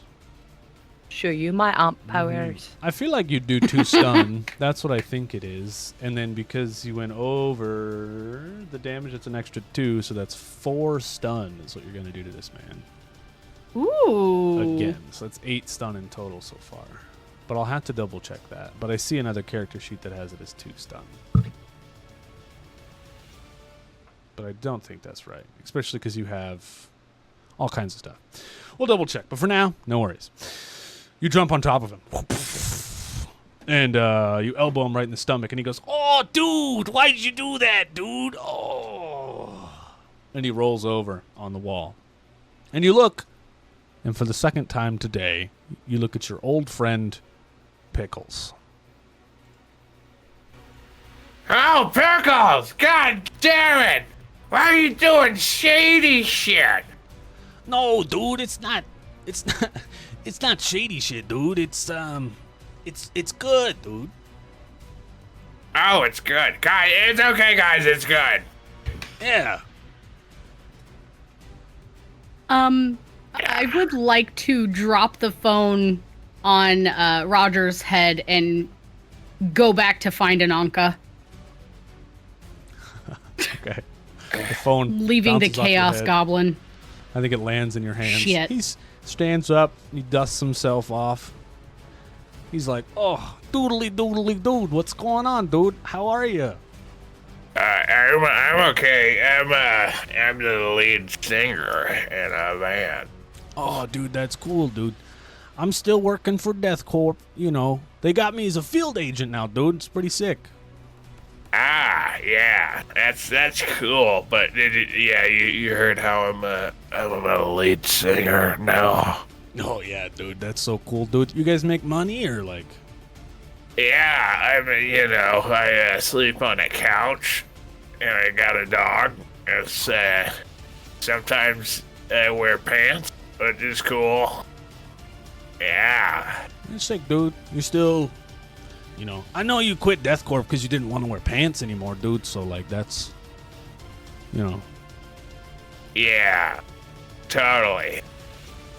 So this conversation's happening. You fly back, Eon, to the garage door, and you tap on it, and it opens a crack. And Ananka's standing there, now holding a chainsaw. Think a And then blind she'll turn woman back with a into melee Eon. weapon.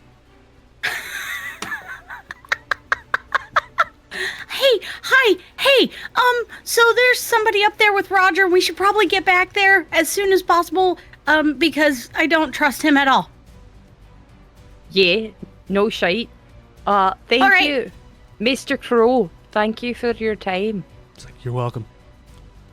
Closing up again, so I won't be here when you get back. Yeah. Not until all this is over. We'll be in touch. Yeah. You guys step outside, you look over, and you can see there's a ladder that goes up to a fire escape that now connects to the bridge because of where all the bricks had fallen down. And you guys You said the thing. walk. I'm using Hail Hydra! I'm using my CNI cane to kind of navigate my way around the bricks under Fate. Nice. Okay. So you guys get back up to where Roger is. And as you guys are approaching, the guy with the orange dress is just like, "Yeah, dude, so I don't know, dude. I'm just doing what I told, dude. So, like, what's up with you? Why are you throwing bricks at people, dude?" Well, we thought you were a bad guy, or like some weird kind of guy that likes, looking at people and running away really quick, which, that kind of pisses me off. Dude, I wouldn't do that, dude. Who does something like that, dude? Why would you look at It must have somebody, been dude? some other orange-haired guy then. Yeah, dude. Hey, you You have my did. phone. Can I have that back from you, dude? That'd be cool. Yeah. I'm gonna reach out and touch Roger's arm before he hands it back. Like, Does what she are touch you my doing? arm? What does she touch?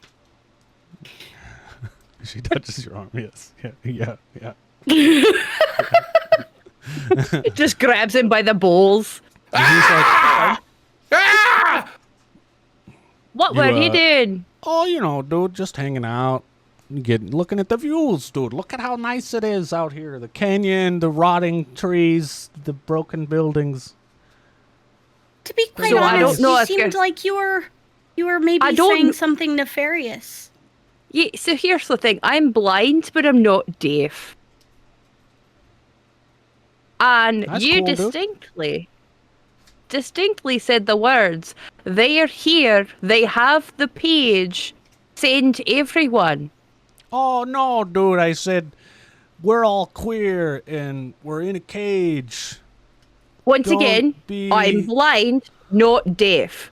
So I Oh, hope you look shit, as dude. stupid as you sound. Oh, dude. Maybe. You know, Can I? Yeah, so Go if ahead we and take use this phone, Eon, honey, would you see if you can get into this phone and see, you know, what things he maybe has in his most recent messages, maybe an email or two. Yeah, can I? oh, dude, that's not thank my you. phone, dude. That's not mine. Oh, but I saw you talking on it, and I caught it when it fell out of your hand. No, so that's a dude. lie. I was think. I was just holding it for a friend, dude. You know. Yeah, just hold No, it no, for real though. Does he look as stupid as he sounds? Yeah, a little. If I'm being honest. Hey, you guys heard him. He was just holding it for a friend.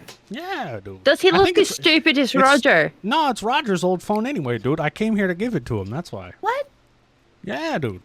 Oh, so we can keep this then. Oh. No, dude. I just wanted to show it to him, actually, is what I meant to say. Oh, can I go ahead and use a shadow amp to analyze truth? Yeah. Caster can determine whether or not the subject is telling the truth. I don't know if there's a role for this shit. You gotta roll your I'm truth assuming- and lie. What does it cost just to spin spell amps? Just to spin. You the calling spell me a amps? liar? Oh, I ain't I don't- calling you a truther. That's it. That's it. Okay, let me control F here real quick for us. No, Southpaw, that's a different guy. I only have one gun.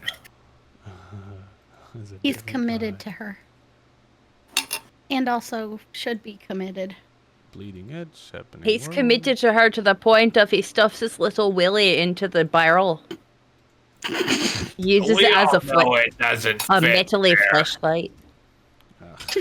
Yeah, it's too big. It's like throwing a hot dog down a hallway. Yeah. Put some respect on it. Pencil Dick Roger.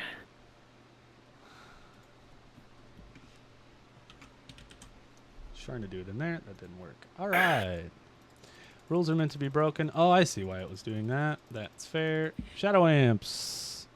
Augmenting bones, flesh, and muscle. Complex use of technology. Shadow amps represent more human than human improvements. Yes. Okay. How to cast, huh? Doesn't say. Condition modifications. Shadow amps. Shadow amps. Catch-all term. Gotcha. Much like how skills supplement attributes, amps also enhance related actions by granting effects. For example, one shadow amp might allow rerolls.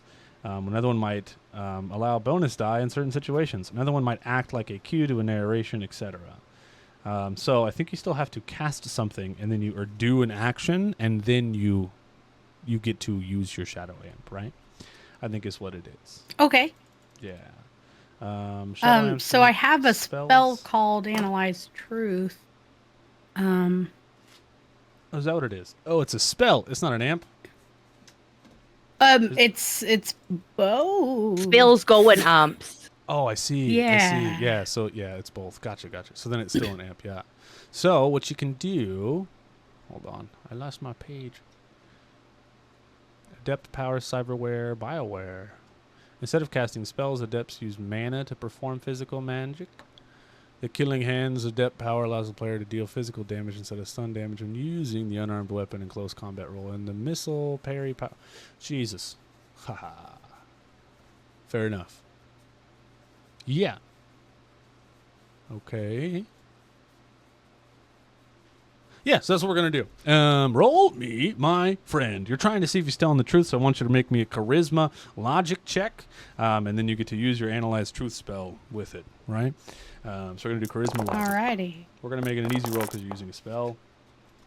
You only had to beat a 1, and you got a 3. Solved Ooh. up. Solved up, friendos. First of all, yeah, he's lying his fucking ass off. Every single thing he has said since you got up here has been a lie. Ananka, he's really lying a lot. It's a lot of lies. Everything he said is a lie. No. Well, you know what? And I'm just gonna casually walk closer to... I can smell his musk. I'm gonna walk closer to him. And I'm gonna actually, like... if you'll be cool with this... I like to use my fear shadow amp, but in conjunction with like just as an after effect of it, of chaotic world and making him see horrible hallucinations in an intimidation tactic. So the fear would be the intimidation plus charisma, but how I do that is showing him horrors. Nice. Is that okay? Yeah, that's cool. I love that. Okay. So I'd much rather you tell me the truth about this whole little gag you have. Because I know what your deepest, darkest fears are. And I'll use it if I have to. Nice.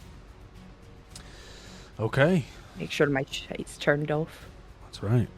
Roll me some magic. EP2. It's only a 1. Oh. For fuck's only sake. a 1, Ananka. It's only a 1. Oh my god. But I do want to say something narratively that does happen here. All right? If you'll allow me as well. You get really close to him and you say, I'll do this if I have to. And Nicanter is not scared. He's like, yeah, dude, whatever. You can't do DM shit Steve to me, _ Forge of Law used reroll Ananka. dude. Hit it.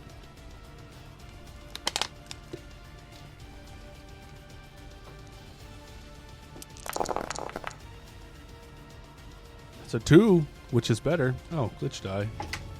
Glitch die is a 4. Nothing happens. It's better, but you still don't beat it. But here's what happens. Unless you want to use couch coins and things. Do you have one? I think you have one left. Do you have one left? I have one, yeah. You have one. So you could get to a 3. Potentially. Pinga. Sir _ Pubert Pinga. subscribed Pinga. Pinga. That's right. Yo, Pubert, thank you so much for the 4 months, dog. As you get close to him, and you touch him, you're going to cast fear on him. I feel like one of the things your fear does is it actually allows you to see the person's worst fear and then make them see it. So Yes. as you touch him, you can see that he has a family that are currently being like trapped and kidnapped by Death Corp. And you can see in his mind this vision of him looking at them through a window and they're tied up.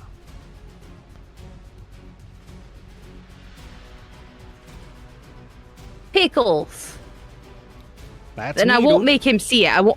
I won't make him live it, but I'll How's the family? Oh, dude, right as rain, dude. You're just killing it, dude. Yeah. Now, what were to happen if you were to fail Death Corp? What would happen to your family then? Oh. Nothing good, dude. Nothing good. When you say that now, I want you to make me a charisma check. Okay. Yes. Lots of dice rolls tonight, my friends. Lots of dice rolls. Beat a 1. You got a 1.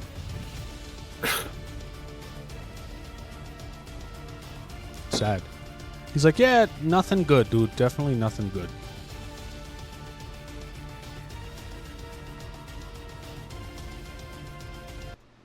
Well, Well, I think Roger, this is Mira Morgris just reroll Anonka. All right. Yes. Okay. 3 successes. Congrats. You beat it by 2.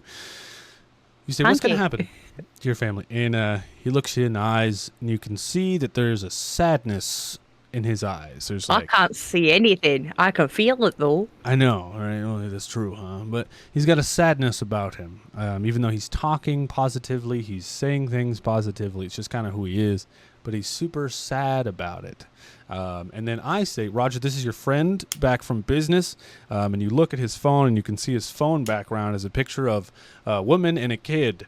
And you know it's his kid because the kid also has orange dreadlocks. And you look back up at him, and he's like, oh, nothing good, dude. Just nothing good. I go to work, dude. I do what they say. If I don't do what they say, dude, then it's over, dude. Yeah, there you go. Do you know what the likes of Death Corps did to my family? I have no idea, dude. And that's us. Well, do you remember the Genossi communes about 15 years back? Well, And the raids? yeah, dude, actually I do. They were killing people for magic powers and shit, dude. Yeah. And I wish that on every Death Corp employee. That helps them carry out their plans. Oh, shit, dude. You're going to kill them all? Look, I didn't hear that, dude. You can't tell me that, dude. I work for them. I mean, no, I don't. I'm just here on a stroll, dude. Oh, shit. I didn't say that. So if I were you, and you have any love for Roger left in your... I touch his head. Semi-balding noggin of yours. I'd take your family and skip town. But, dude, I can't skip town with my family, dude. I have to work for them, dude. Roger, are you cool, dude? Yeah, I mean, I'm pretty cool. I don't know if I told you this, but I'm a lead singer of a band now. Pretty cool. And you vouch for this lady? Yeah, she's pretty cool. She'll hit you in the balls if you don't tell her what she wants to hear. So I just kind of lie to her. So she hits you in the balls? You're into that. He likes enhanced interrogation. Something like that. Listen, enough fucking around, Pickles. Just tell us what's going on? He doesn't even tell us what the fuck? He's like, What's okay, look, going dude. on, asshole? I've been sitting back here being a lead singer of a band, and you don't even give a shit about it. I do care, dude. I do. Now you're going to do me an intimidation check. That's how you do it, Roger. Roll me fucking charisma. That's how you do it. Just go to counseling. Just charisma? Yeah, Fuck. charisma. Yeah. Or you could use something with it if you want to. Since you're using your gun, you could use charisma small arms. Charisma small arms? Yeah, that's cool. That was my nickname in high school.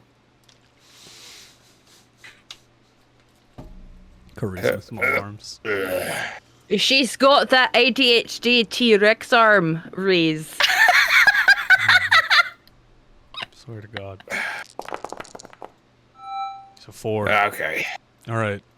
Finally, here we go.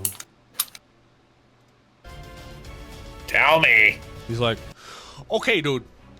I work for Death Corp, dude. They want to know what the pages are, dude. I've been working for them, dude, because they have my family, and if I don't do what they say, dude, they'll kill my family. I know we're longtime buds. Dude, but how about this? No. Go ahead. Continue. Keep telling me what's going on, but you better be quick. How about this? I will continue to work for Death Corp, but hold on. I'll do it undercover, dude. I'll be your informant, dude. I'll work for them. I'll tell you what they have going on, dude. Because we're friends, dude. Don't shoot me, dude. It's okay. I swear. Look, man, I don't like Be them. Be quicker about it. Tell us hate more. them, dude. I hate them, Tell dude. us. That's it. He says he'll work undercover for you. Aeon, is he telling the truth? Can I go ahead and analyze the truth on that one, sir? Yeah, I want to say it's still active, if you're cool with that. And I will say he's telling the truth, for sure. Oh, yeah, no, he's being very honest. That's very kind of you, sir. He is honest. He's telling the truth. Yeah. Okay, cool. Did you shoot him anyway? Nope. You're lucky it was empty, you idiot. It wasn't even loaded. You're stupid. That's not... Dude, that's not funny, dude. That's not funny, That dude. was bloody good. Kinda. Roger, funny. that was brilliant. You are absolute champ. Keep praising me. I deserve You it. bloody legend. Yeah. You guys know I'm a lead singer of a band? Yeah, we're in your band. Yeah, right. Okay. Yeah, we're there. Yeah. You know the two people that stand behind you while you're screaming? That's us. That's you guys? Yeah, all the time. It's like, okay, dude, For can I put fuck's my hands sake. down now, dude? No, say I'm a lead singer in a band. You're Say a lead it. singer in a band. Yes, say it again. Yes, say it again. No, say I'm a lead singer in a band again. Do it. I'm a lead singer in a band again. Do it. That's right, motherfucker. I'm better than you now. If you can't tell, he still has a lot of unresolved insecurities. He's not telling the truth anymore, Ananka. He goes. That's funny. That's funny.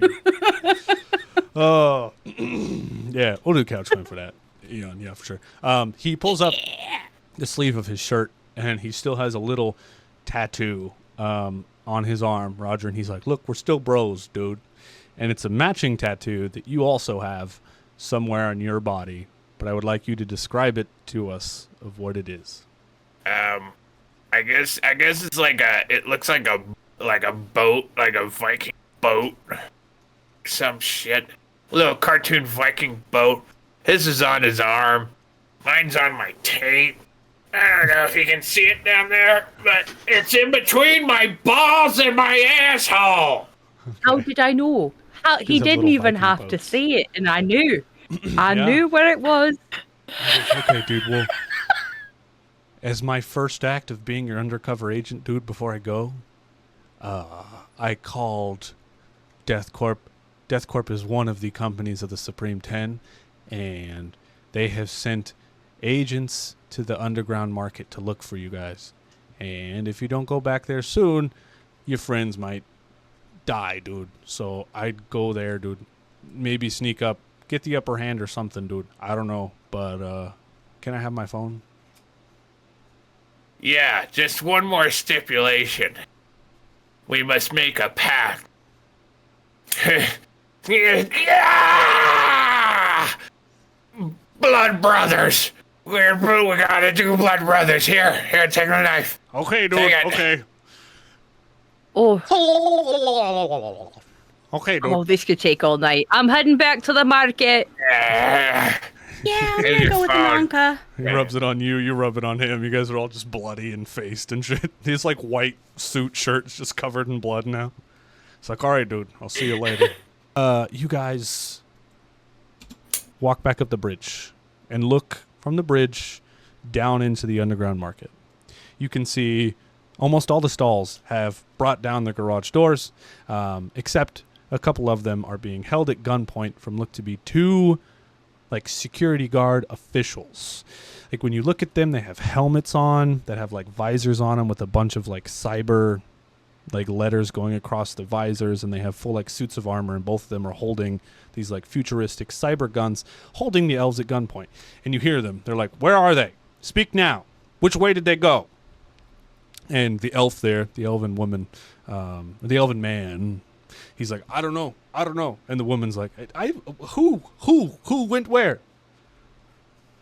There's a saying here in the underground that is mind your business, right? So people don't talk about where people went. People don't, you know what I mean? If someone sees something going on, they leave it be. That's one of the rules that they have here in the underground. So they don't say shit out of respect. It's been an ongoing rule for a long time. Now, as you look If you down, saw it, no, you didn't. Exactly. They're about 12 feet down from you guys, and you're standing up above, looking down on them. Can I use essentially my astral wispy form to send out essentially just an astral projection of my voice throughout all the stalls other than the two that just is the word flee? For anybody that's hiding in their stalls? Yeah, you could do clairvoyance. I mean, they're trapped in there. They got the garage doors down. But I guess people who might have the ability to could then, yes. They all have hatches that lead into sewers and shit. It's an underground market. Where have you been? True. You said there's only like 2 guards outside? Yeah. Roger about to snipe some people. Who do you think? Wait, hold on.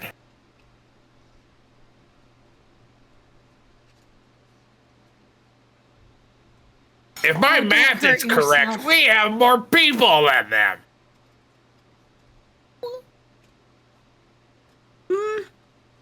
There's probably going to be more people than they have currently. All Or I we could see just is go for 2. Very good. There is 2. Very good. We could at least help out the goddamn underground and solidify our name as the underground music. As you say, help out the underground.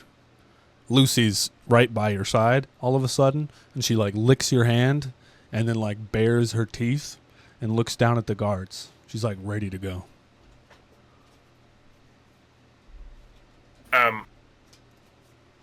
Man, I really want to put on an old school song I used to listen to for this.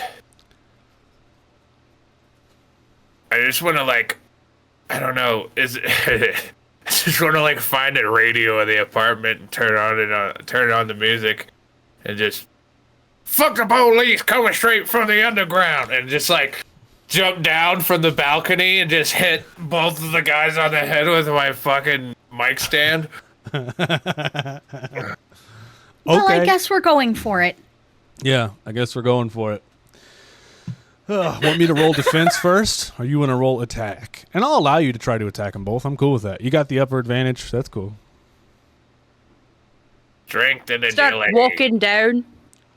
It would While be he's doing that. baton specialization, which you should be able to click. Oh, wait. Yeah.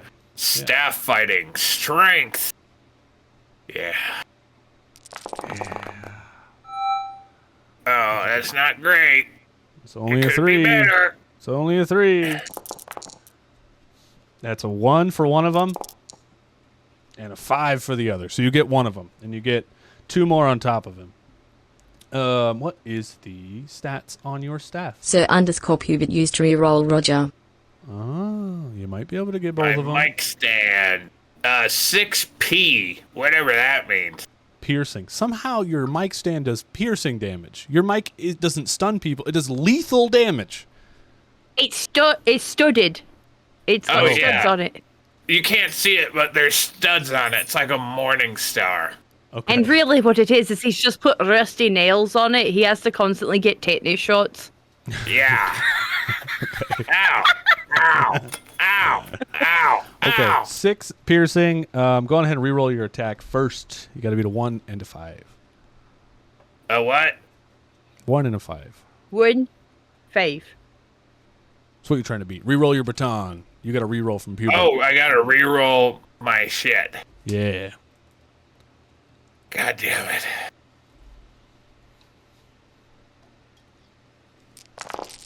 Pause. Play. Edgy Onyx just redeemed pause. Hello. How you doing, bud? Welcome in, Onyx. That's a 4, which is better, which means you do more damage to the one guy. So every success you get above their defense, you do an extra point of damage, right? So this here is a total of not 6, but 9 damage to the guys you jump down on top of him. And the other guy you just miss as he jumps out of the way. And now we're going into initiative, and I'm going to have... we're going to do it clockwise. So whichever direction you think should go next, Roger, since you acted first, to your left, to your right, and which clockwise direction? Well, I feel like Aeon should go next because she's the only other one that can see what's happened. True. Ananka has just noticed that I have left the chat, and that's about it. Oh, also, do you want to command Lucy to do something? Was that a question for me? I didn't hear it. Yeah. Yeah. Do you want to command Lucy to do something? Oh, fuck yeah. Lucy! Sick balls! Sick balls. Let me... I sent you the stats before, but I'm sure you don't have them up in front of you, so let me grab them for you real quick. There it is. Okay, so she's got athletics. She's got a shadow amp of essence. She has no critter amps, sadly, but she does have an elemental attack that is fire. It does 6 piercing and has armor avoidance. Dang it. She's got enhanced senses. She gets +3 dice to any perception tests. She has fear, so she can reroll any 2 dice on intimidation checks against people. And she has immunity to fire. Drink. Uh-oh. Yes. It's a heckin' spiked mace. Yeah, it is, Shinobi. Just blindly swings chainsaw. So, you say sick balls? Sick balls. All right. So she's going to do her bite attack, I'm assuming. What? Can it be like a bite and then breathe fire? Sure. Why not? It is combat. The defense is agility, intelligence. I see. Okay. Let's do it. So strength, agility, dang, she's 10. She got 5 on her roll. And their defense. A 3! Jesus. So she does 8 damage as she hops off the wall, flying through the air. She's like, rah, rah, rah, rah, and like slams down on the guy's balls that you missed and bites, and her mouth glows red hot and just burns all over his crotch. And I feel like the armor he's wearing is like one of those armor suits where for some reason the crotch doesn't have any armor on it, so it's just like cloth. So she just grabs right into it and burns his whole crotch away. And he's like, hey, hey, hey, hey. Yeah. Now. Anybody remember the show Mansers? There was an episode where they said barbecued bull. Hell yeah, dude. And that's all I'm thinking about right now. It's Eon's go. Eon, what do? That's all I'm smelling right now. Yeah. Drake, good, Steve. Are you good here? I'm gonna ask Ananka. Okay. Let me know if you need help in some way. I'm gonna jump down on the one who is more hurt. Nice. And attack him with my umbrella baton. Nice. Does it do stun or piercing? It is piercing. Nice. 3. Oh, son of a bitch. Oh, so you just jump down, swing right in front of him, and he just barely dodges out of the way, and he's like, huh? Oh, hi. No. You're like, oh, you look angry. DM Steve _ Forge of Law used reroll Leon. alright. Okay. I'll do that thing that you said. Had a girl focus fire. Hey, that's a 5, which is 2 over his 3, which means it does an extra 2 damage. What's that in total? Okay, so that's 6 total. Piercing 6 damage. Piercing total. All right, so his armor is completely gone. You smack him with this thing and pieces just fall off. And now he's just like, and you can see that he's got like some wounds going. He's definitely bloodied, is what I would say. He's not looking very good. Yeah. I don't like the blood though. Okay. Oh yeah. Oh yeah. You're for sure struggling with this here. He pulls up his mask. This is fine. And he looks like classic white man cop with a mustache, but like a one of those like classic like shaved it way too close, but it's still handlebars like Hulk Hogan head ass, and it's like blonde. Yeah, and he looks right at you and he goes, choice.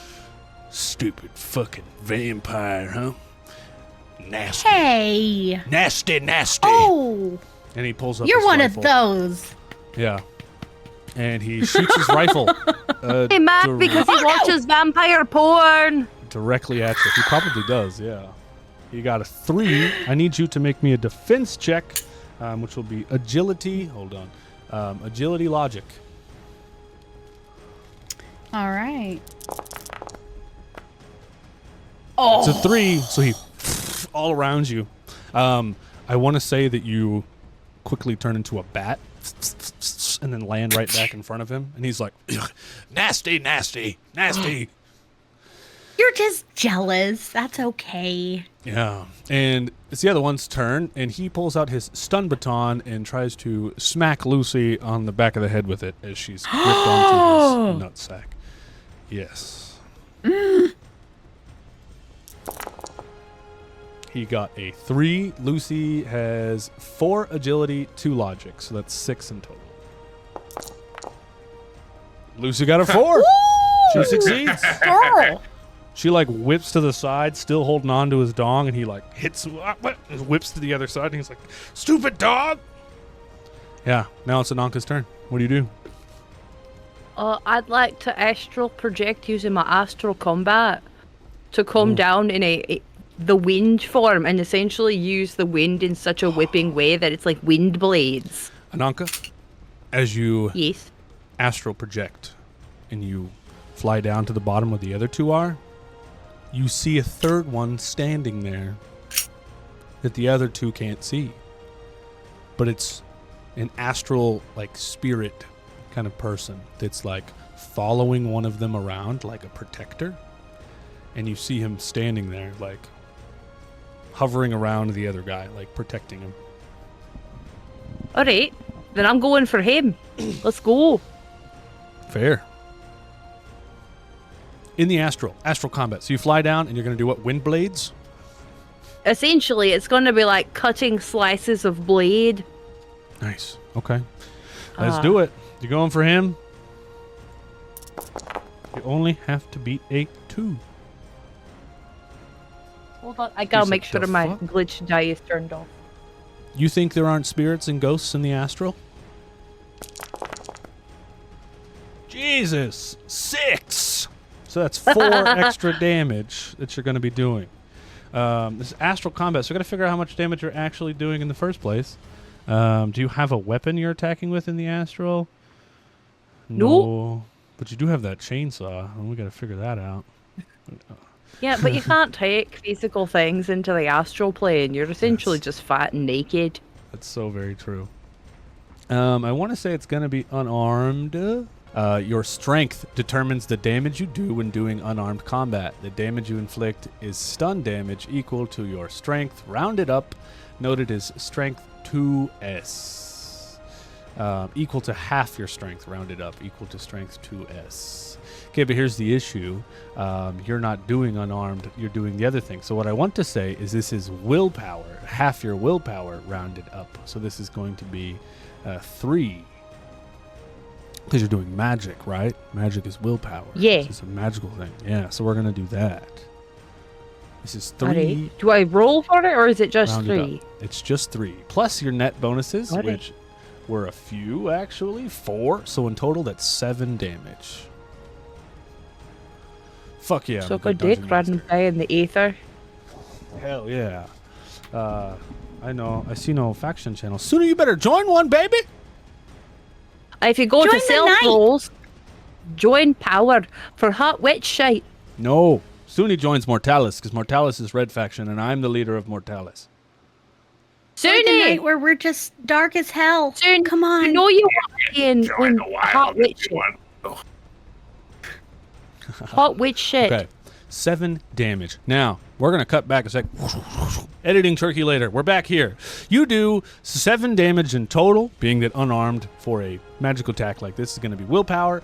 rounded up in half, plus your net bonuses, so you're going to do 7 damage. So you send down your wisps of air at this thing, and it slices through it.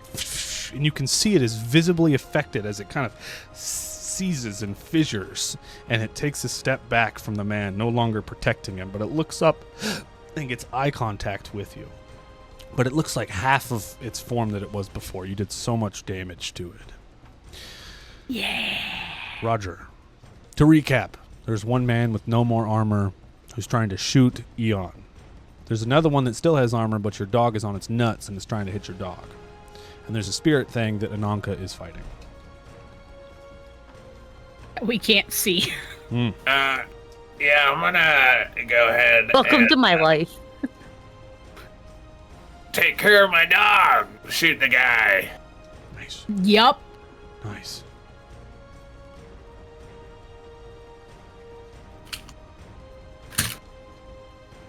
Hell yeah. Shoot the guy, bud. Shoot the guy. Beat A2.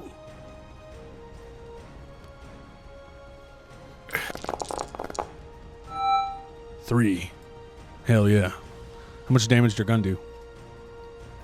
6p plus 1. Nice. So that 7. is Oh, I think the P stands for physical. piercing. So it's piercing and it? stun. Or it could be physical and stun. But either way, physical and stun. I always thought it was piercing and stun. It works. Yeah. Physical and stun. So, your dog already did 9. You do 6. You shoot him. You blow his face mask off, and he's got this crew cut with like this blonde hair on the top, and he looks over at you. He's trying to hit your dog with a baton. He's like, ah! His face mask is gone. His armor is all blown off. He's looking all bloodied, and he's fucked up. And there's just blood everywhere, Eon, and it sucks for you. But he looks right over at you, and he's like, nasty goblin and stupid hellhound. Gross. Before he does gross. that, I just want to add to the visual of this. I'm firing 3 shots all at his head, and it's bang, helmet stays on, bang, helmet stays on, and then on the last one, bang, it flies off. And as I fire each shot, I go, fuck, 5, oh! Nice. Comes right from the underground, because we're in the underground market. All right, Eon. Yeah. I'm gonna go ahead and hit him again, I think, with my umbrella. Nice. It's pretty bloody. Like, this is gonna suck for you. Oh, God. I got a Son 3. of a bitch. And you got a 1 on I your got a glitch 2. die. Oh, okay. So when I go to hit him, I accidentally it triggers an instinct in my head of what just happened, and I turn into a bat and drop my umbrella, and then have to turn back into myself. And I'm like, DM_Steve_ shit. Forge of Law used reroll glitch die. It's a 4. No! I liked my flavor. Bat shite. He tries to shoot you. Oh no! Me. Yes, you gotta beat a 4. Too bad. And it was agility plus logic. Yes. Oh my god. Oh my god. Sure. That's a 1. All right. He does, with a 3 net bonus, he does 7 piercing damage to you. But remember. Oh it my hits- god. Hits your armor first. Your armor first. Yeah. Does he break any of your armor? I've got 2 armors left. Yeah, okay. All right. It's about to break. The other guy, It's not great. no longer trying to hit Lucy, pulls out his gun and fires back at Roger. Roger, agility logic for me. Beat a 4. No! Ow!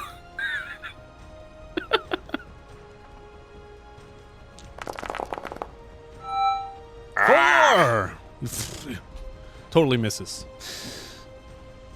The wind spirit. The spirit that you just attacked with your wind. The protection spirit. Leaves him and flies up to you. and stands right next to you. And I don't know if, well, I guess you do see this in the astral because you can see astral things. So you see the energy come right up to you. And it looks at you, and then it looks down at your necklace. And it goes, "The crow." And then it just fades away. He looks at me, and I look at him. He looks at me, and I look at him. Nice. Now it's your turn, Ananka. Well, that's lovely. I don't even know what to do now. I'm all thrown off. If the guy I was fighting just dissipated, then, Yeah. well, for fuck's sake. Then, what I would like to do over the square of where they're at, of where everybody's fighting, is essentially to throw the police off their guard. I would like to, like, as I enter back into my own body, cast out Chaotic World. Nice. And essentially bring the same sort of show that I brought to the concert, but in a much more confined, like, make it look like the ground's breaking apart into open pits of lava. Jesus. Yeah. Jesus. Okay, they gotta make a defense check against this? I think that's what it was, right? I don't know. It's essentially just... We did it during our test. Yeah, mass they have to re-roll one of their successful dice. Oh, yeah. Yeah, straight up. Okay. Straight up. So you can tell they are visibly shaken as they dance around hot lava that no one else can see on the ground. They are scared, dancing around. Hot, hot, hot, hot, hot, hot, hot, hot, hot, hot, hot, hot, hot. Roger, what do you do? Am I caught in this? No. No. Plus, you guys are so used to it, it doesn't matter. You know what this is. You're saying it's my turn. Yeah. Yeah. It's pretty dead. You push this fucker and he'll fall over. Cadabra! And shoot the guy. Voldemort looking head ass. It's actually how you look too, so that's pretty good. That's pretty good. All right, roll it. Except with advanced nose. This is like if Voldemort gotten 2 nose jobs to replace his no nose. Yeah. Ended up with a nose fetish and just kept getting more noses stacked on. Yeah, dude. 5, which is 4 net over the 1. Hold on. How do you finish That's 10 total piercing damage. Wait, no. it? Yeah, that's a lot. Nose cruxes. Yeah. That's... Oh, shit. He's dead. No nose to too much nose. Stop! He's already dead! It's Teabag him and be done. It's 9 damage. Hell yeah. How do you finish him? Teabagging. Gross. The corp who lived, come to die. And then I shoot him. Nice. And his brains just explode. And I picture, like, on the wall behind him, there's, like, a graffiti art of, like, an explosion. And I picture his, like, head hits the wall and he slides down. And there's just, like, blood and, like, graffiti art of now brains and explosion.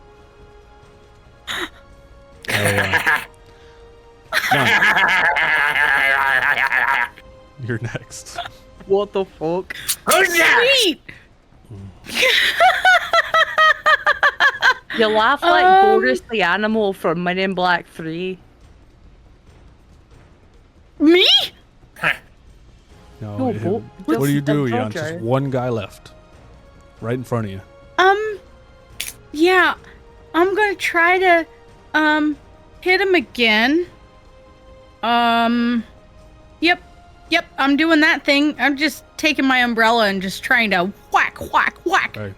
Yeah, I know this is hard for you because of all the blood everywhere. Yep. Yeah, She's- let's do it. Yep. I'm having a rough time. She's holding her breath. Got to beat a Oh 1. my You god! got a 4. That's 3 net bonuses. How much does your umbrella do originally? Yes! So, 4, so it'll be 7 total. How do you finish him? Physical. She kind of closes her eyes and she stares, like, she's trying to stare him down, but she's like, oh, the blood. And so she's just like, just hitting him over and over and over on the dome. And he's like, does your umbrella does piercing? That's what she said, right? Or physical? Mm-hmm. Yeah? Okay. Yeah, so you kill him. Mm-hmm. He falls down to the ground. Oh, God. Sense of relief, and everything kind of gets quiet, but then you guys hear like a slopping noise, and you look over and Lucy's licking the brains off of the wall of the dead cop. Oh, good for... Oh. See, we could You trying to get smart on me, dog? And all the garages open all around here in the underground market, and people clap, and then everyone starts singing and cheering, the song you sang earlier. Fuck the police, coming straight from the underground market. What's up? Yeah. Everyone's pretty excited, and people put things out on their tables. Some of them even come around. They say that they will offer you a discount for helping them fend off what just happened. Everyone's on a mind their own business basis, but the fact that you guys helped them, they're super happy about it, and they just want to say thank you. So a lot of them put a lot of items out for offer for sale for you guys. And one thing I did forget to mention earlier, but profits from the show that you guys played, since you all succeeded on your performance rolls, each one of you guys are going to get the maximum amount of gold that I was going to give you, which is $666 each. Ooh. Money that you made. So you have that much money. And if you will so allow me, I would love to explain some items that you might see out here on the tables. But first, chat! Successful battle, chat! How did we feel? Cheers! It's a shopping episode. Yes. Now that we know that items can and will be useful, it's a shopping episode. So, one of the things you see on a table looks like a ruined microphone that will enhance performance checks by plus 2d6, if you're interested in that. Now, the Crow. Crow has 3 things for offer. One of them is a whip that costs $500, but it adds plus 2d6 to melee checks with this whip, and it's a thin, almost invisible wire that can slice through nearly anything. It's a thin whip. He also has a shadow cloak, which is an enchanted cloak that blends with shadows, making you harder to detect, and will give you a plus 2d6 to stealth checks. Lastly, he has a hardened cyber deck, which is a rugged cyber deck that's designed for heavy-duty hacking operations, and will give you plus 3 to hacking checks. Plus 3d6 to hacking checks.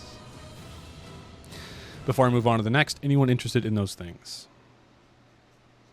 Oh, I'm actually interested in the garrote wire whip and the cloak, honestly. Okay.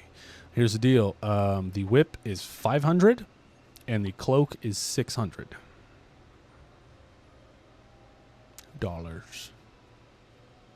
So, I mean, you might be able to barter with Crow and trade him maybe some things that you have, but I think the only item you've been given was the chainsaw, right? Well, I got a shotgun last episode, and then I traded it with Bob for I think a pulse rifle or I traded it with Bob for something, but I don't remember what it was. It was a smart gun that had Zen Daddy etched on the side of it. It was the Ingram smart gun. Yeah. Smart gun, that's what it was. Yeah. And I got a chainsaw. Mm-hmm. Now, how about this? As a total, if you guys are ever given any chat items... Nate! Oh, thanks, Contra Nate. Contra Nate subscribed. Bruh. Cheers. Oh, dude, since Nate's here, can I do a quick little thing? Because... Nate's here. You guys, everyone who watched the show for a long time, you know that Nate was my old music teacher in college. He's wonderful. I wouldn't be streaming if it wasn't for him, etc. We love Nate. We're actually doing a metal band campaign Nate right now, and we've actually made music for this metal band campaign. If Steve's still here and has the link for that on Spotify, please, I would love to show Nate. Nate's actually a wonderful mixer, and I didn't mix the music at all, so he's probably going to get mad at me for that. But we've also released a music video and other kinds of stuff. It's really fun. I did all the instrumentals, and Connor down here did all the vocals. Fun shit. Yes. So please check it out. I would love to hear your opinion on the music we made. Hook me up. He actually was like, make fun music. Fun music is cool, but you're always going to be known for that fun music, so be careful. I remember he gave me a lecture about it, like funny music anyway. So very good. We love Nate. Thank you, Nate. Thank you for being here. Not now, send in Discord. Cool, man. Will do. Thank you so much. Hell yeah. OG right there, everybody. OG, look, he still got the first badge on the Grouch Couch channel. Y'all believe that? That's crazy. Okay.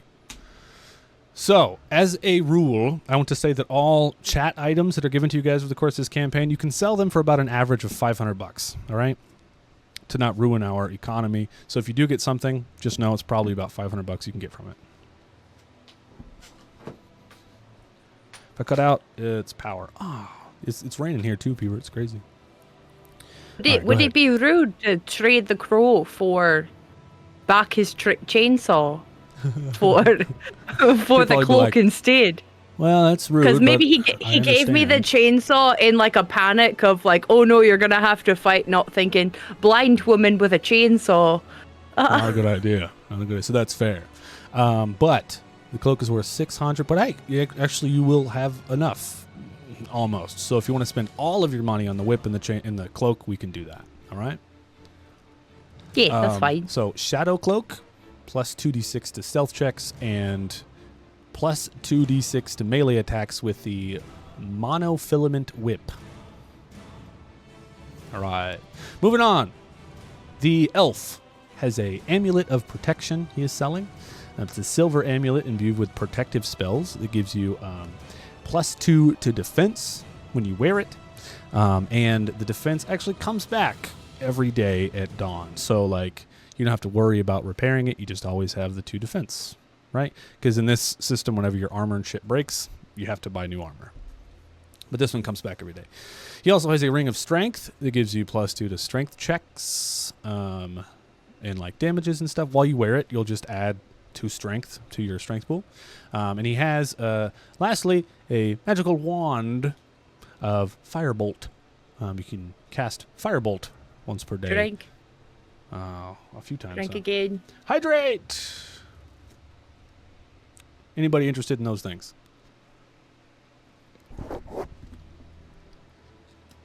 No. No, I'm gonna okay. keep looking. The woman, Saline is her name. She's a graceful woman with flowing robes and a serene expression. And she's, beautiful black and silver hair. She has a elixir of speed. It gives you plus 2 agility for 1 hour. She has a healing potion that can heal up your physical, not your stun, but it can heal up your physical track. And she has a mana potion that when you drink will allow you to cast an additional shadow amp or spell in a turn. Mm-hmm. That last one there. So it would essentially be like a second spell to cast? Yeah. Yeah, it's like second action. Mm-hmm. And it lasts for... How much? Yeah, okay, so that is only $300. All 3 of the potions are only $300. Yeah, I think I'm going to take that last one if you don't mind. Okay, mana potion. There you have it. All right. And since Roger wasn't interested in anything else, the fan that you fought with earlier was actually going to give you a gift, but you fought with him for whatever reason.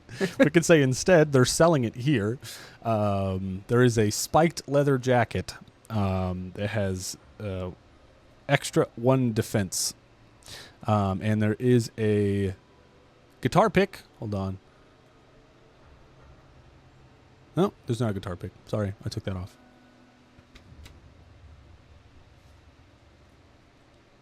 Roger, any purchases for you, or you'll be keeping your money?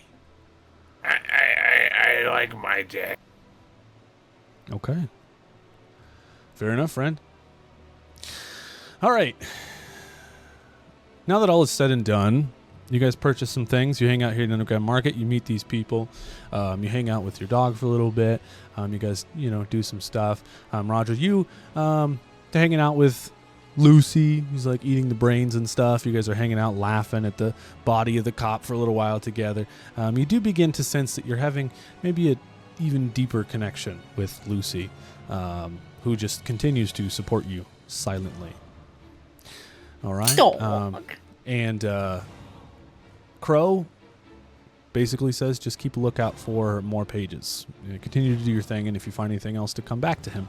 And that's kind of where we end the episode. So, as we're ending, can I be up at, with my little phone device going phone text Jillian Vanderbeek, because everything I do is text to speech. Because you can't fucking text. I love that. That's cool. Okay. Nice. What about Alfred? Can you use Alfred? I could. Now it's like a way for you to text. It's like a good thing. It's like, oh shit, I can text now. Ooh. Yeah. It's like, hey Alfred, can you send a message? Cool. Set yourself to Scottish mode. What do you say? It's going to say, hey Jills, it's Anonka. Came across some interesting pieces lately. Would love some insight on what they mean and how to focus my energy on them. Cool. You send out the text, and you just get one text back, and Alfred reads it to you, and he says, new text from Jillian. Okay. Sake. And then he says, new text from Jillian. Will contact you soon. Currently busy. We'll meet soon. What is it that you found? I'm gonna say, hey Alfred, text Jillian Vanderbeek. New necklace seems to have a Raven connection, but understand busy life. XOXO. Talk soon. Let me know. New response from Jillian. Good to hear you're accessorizing. Would love to see it. Because it's a necklace. All right. All right. So, would anyone else like to do anything while we end here? You want to say you're doing anything, like in the van, talking to anybody, going anywhere? Do you have any plans or anything like that? Let me know. And I guess we'll just go in a row here. So, Roger, anything for you? No, I'm just hanging out with Lucy, and I got inspired to start writing the lyrics to a song that might summon a tentacled demon. Do you want to send? Because it might actually be cool if we record and release the absolutely demon summoning song, want to summon and then we also release the lullaby, so it's both the actual songs. Might be kind of cool. Awaken. Yeah. Take the land that must be taken. Hell yeah. Ooh. Okay, Eon, that's a Death Clock song. Eon, what about you? Yeah, so when we get on the bus, she's going to get to work again on what she was crocheting. She completely rips back because she has to. Roger, is this something that's going to work for you? Do you think there's enough room for Yeah, that'll do it. Yeah. Yeah. Got a little black rib. I know you just wanted gray, but black also is your color. Split my balls apart like it will my ass cheeks, so I'll have an ass in the front and an ass in the back. Exactly. Comfortable for the taint, if you will. All right, well, it's done. Please add to your inventory knitted G-string from Eon. That would be sick. Thank you. A front bone. Show it again, says Mira. They want to see it again. There we go. It's a little goblin G-string. Love Yup, that's beautiful. I can't believe I just did that. that. It needs a screenshot. Oh yeah, you're right. You're right. I'm so You gotta do proud of this. you. Yeah, there we go. Roger, can we get you, being excited about the G-string on this screenshot here?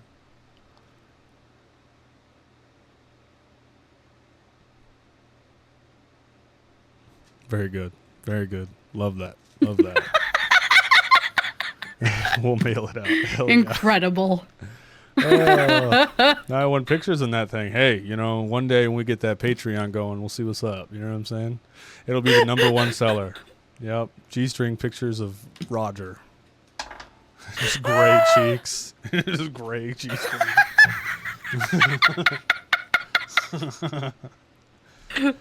Oh, goodness. Okay, oh my folks. God, incredible. That, my friends, is where we're going to end the story for tonight. I hope it was fun. Roller coaster for sure. Cheers, heroes! Part of the couch, part of the cruise. Subscribers and Rita, Storm Morbid, Rihanna, Debbie Snacks, GF Powers, Sir Hubert, Consternate. Cheers from Cougar Slayer for 300 bits. Big Jim for 100 bits. DMC Forge of Lore for 69. Gallop for 10. Bridge for Copy Charisma and Forge of Lore. Thank you all so much for joining us. On the Connor, do it. next time of Love, Death, and Dice, will Ananka finally be able to see shit? Probably not. Will Aeon be able to knit a bra to match the G-string? Will Roger be able to remember his own name? Probably not. And Turkey finds out that his mustache can in fact be too sharp. See you on the next time of So Love, sharp. Death, and Dice.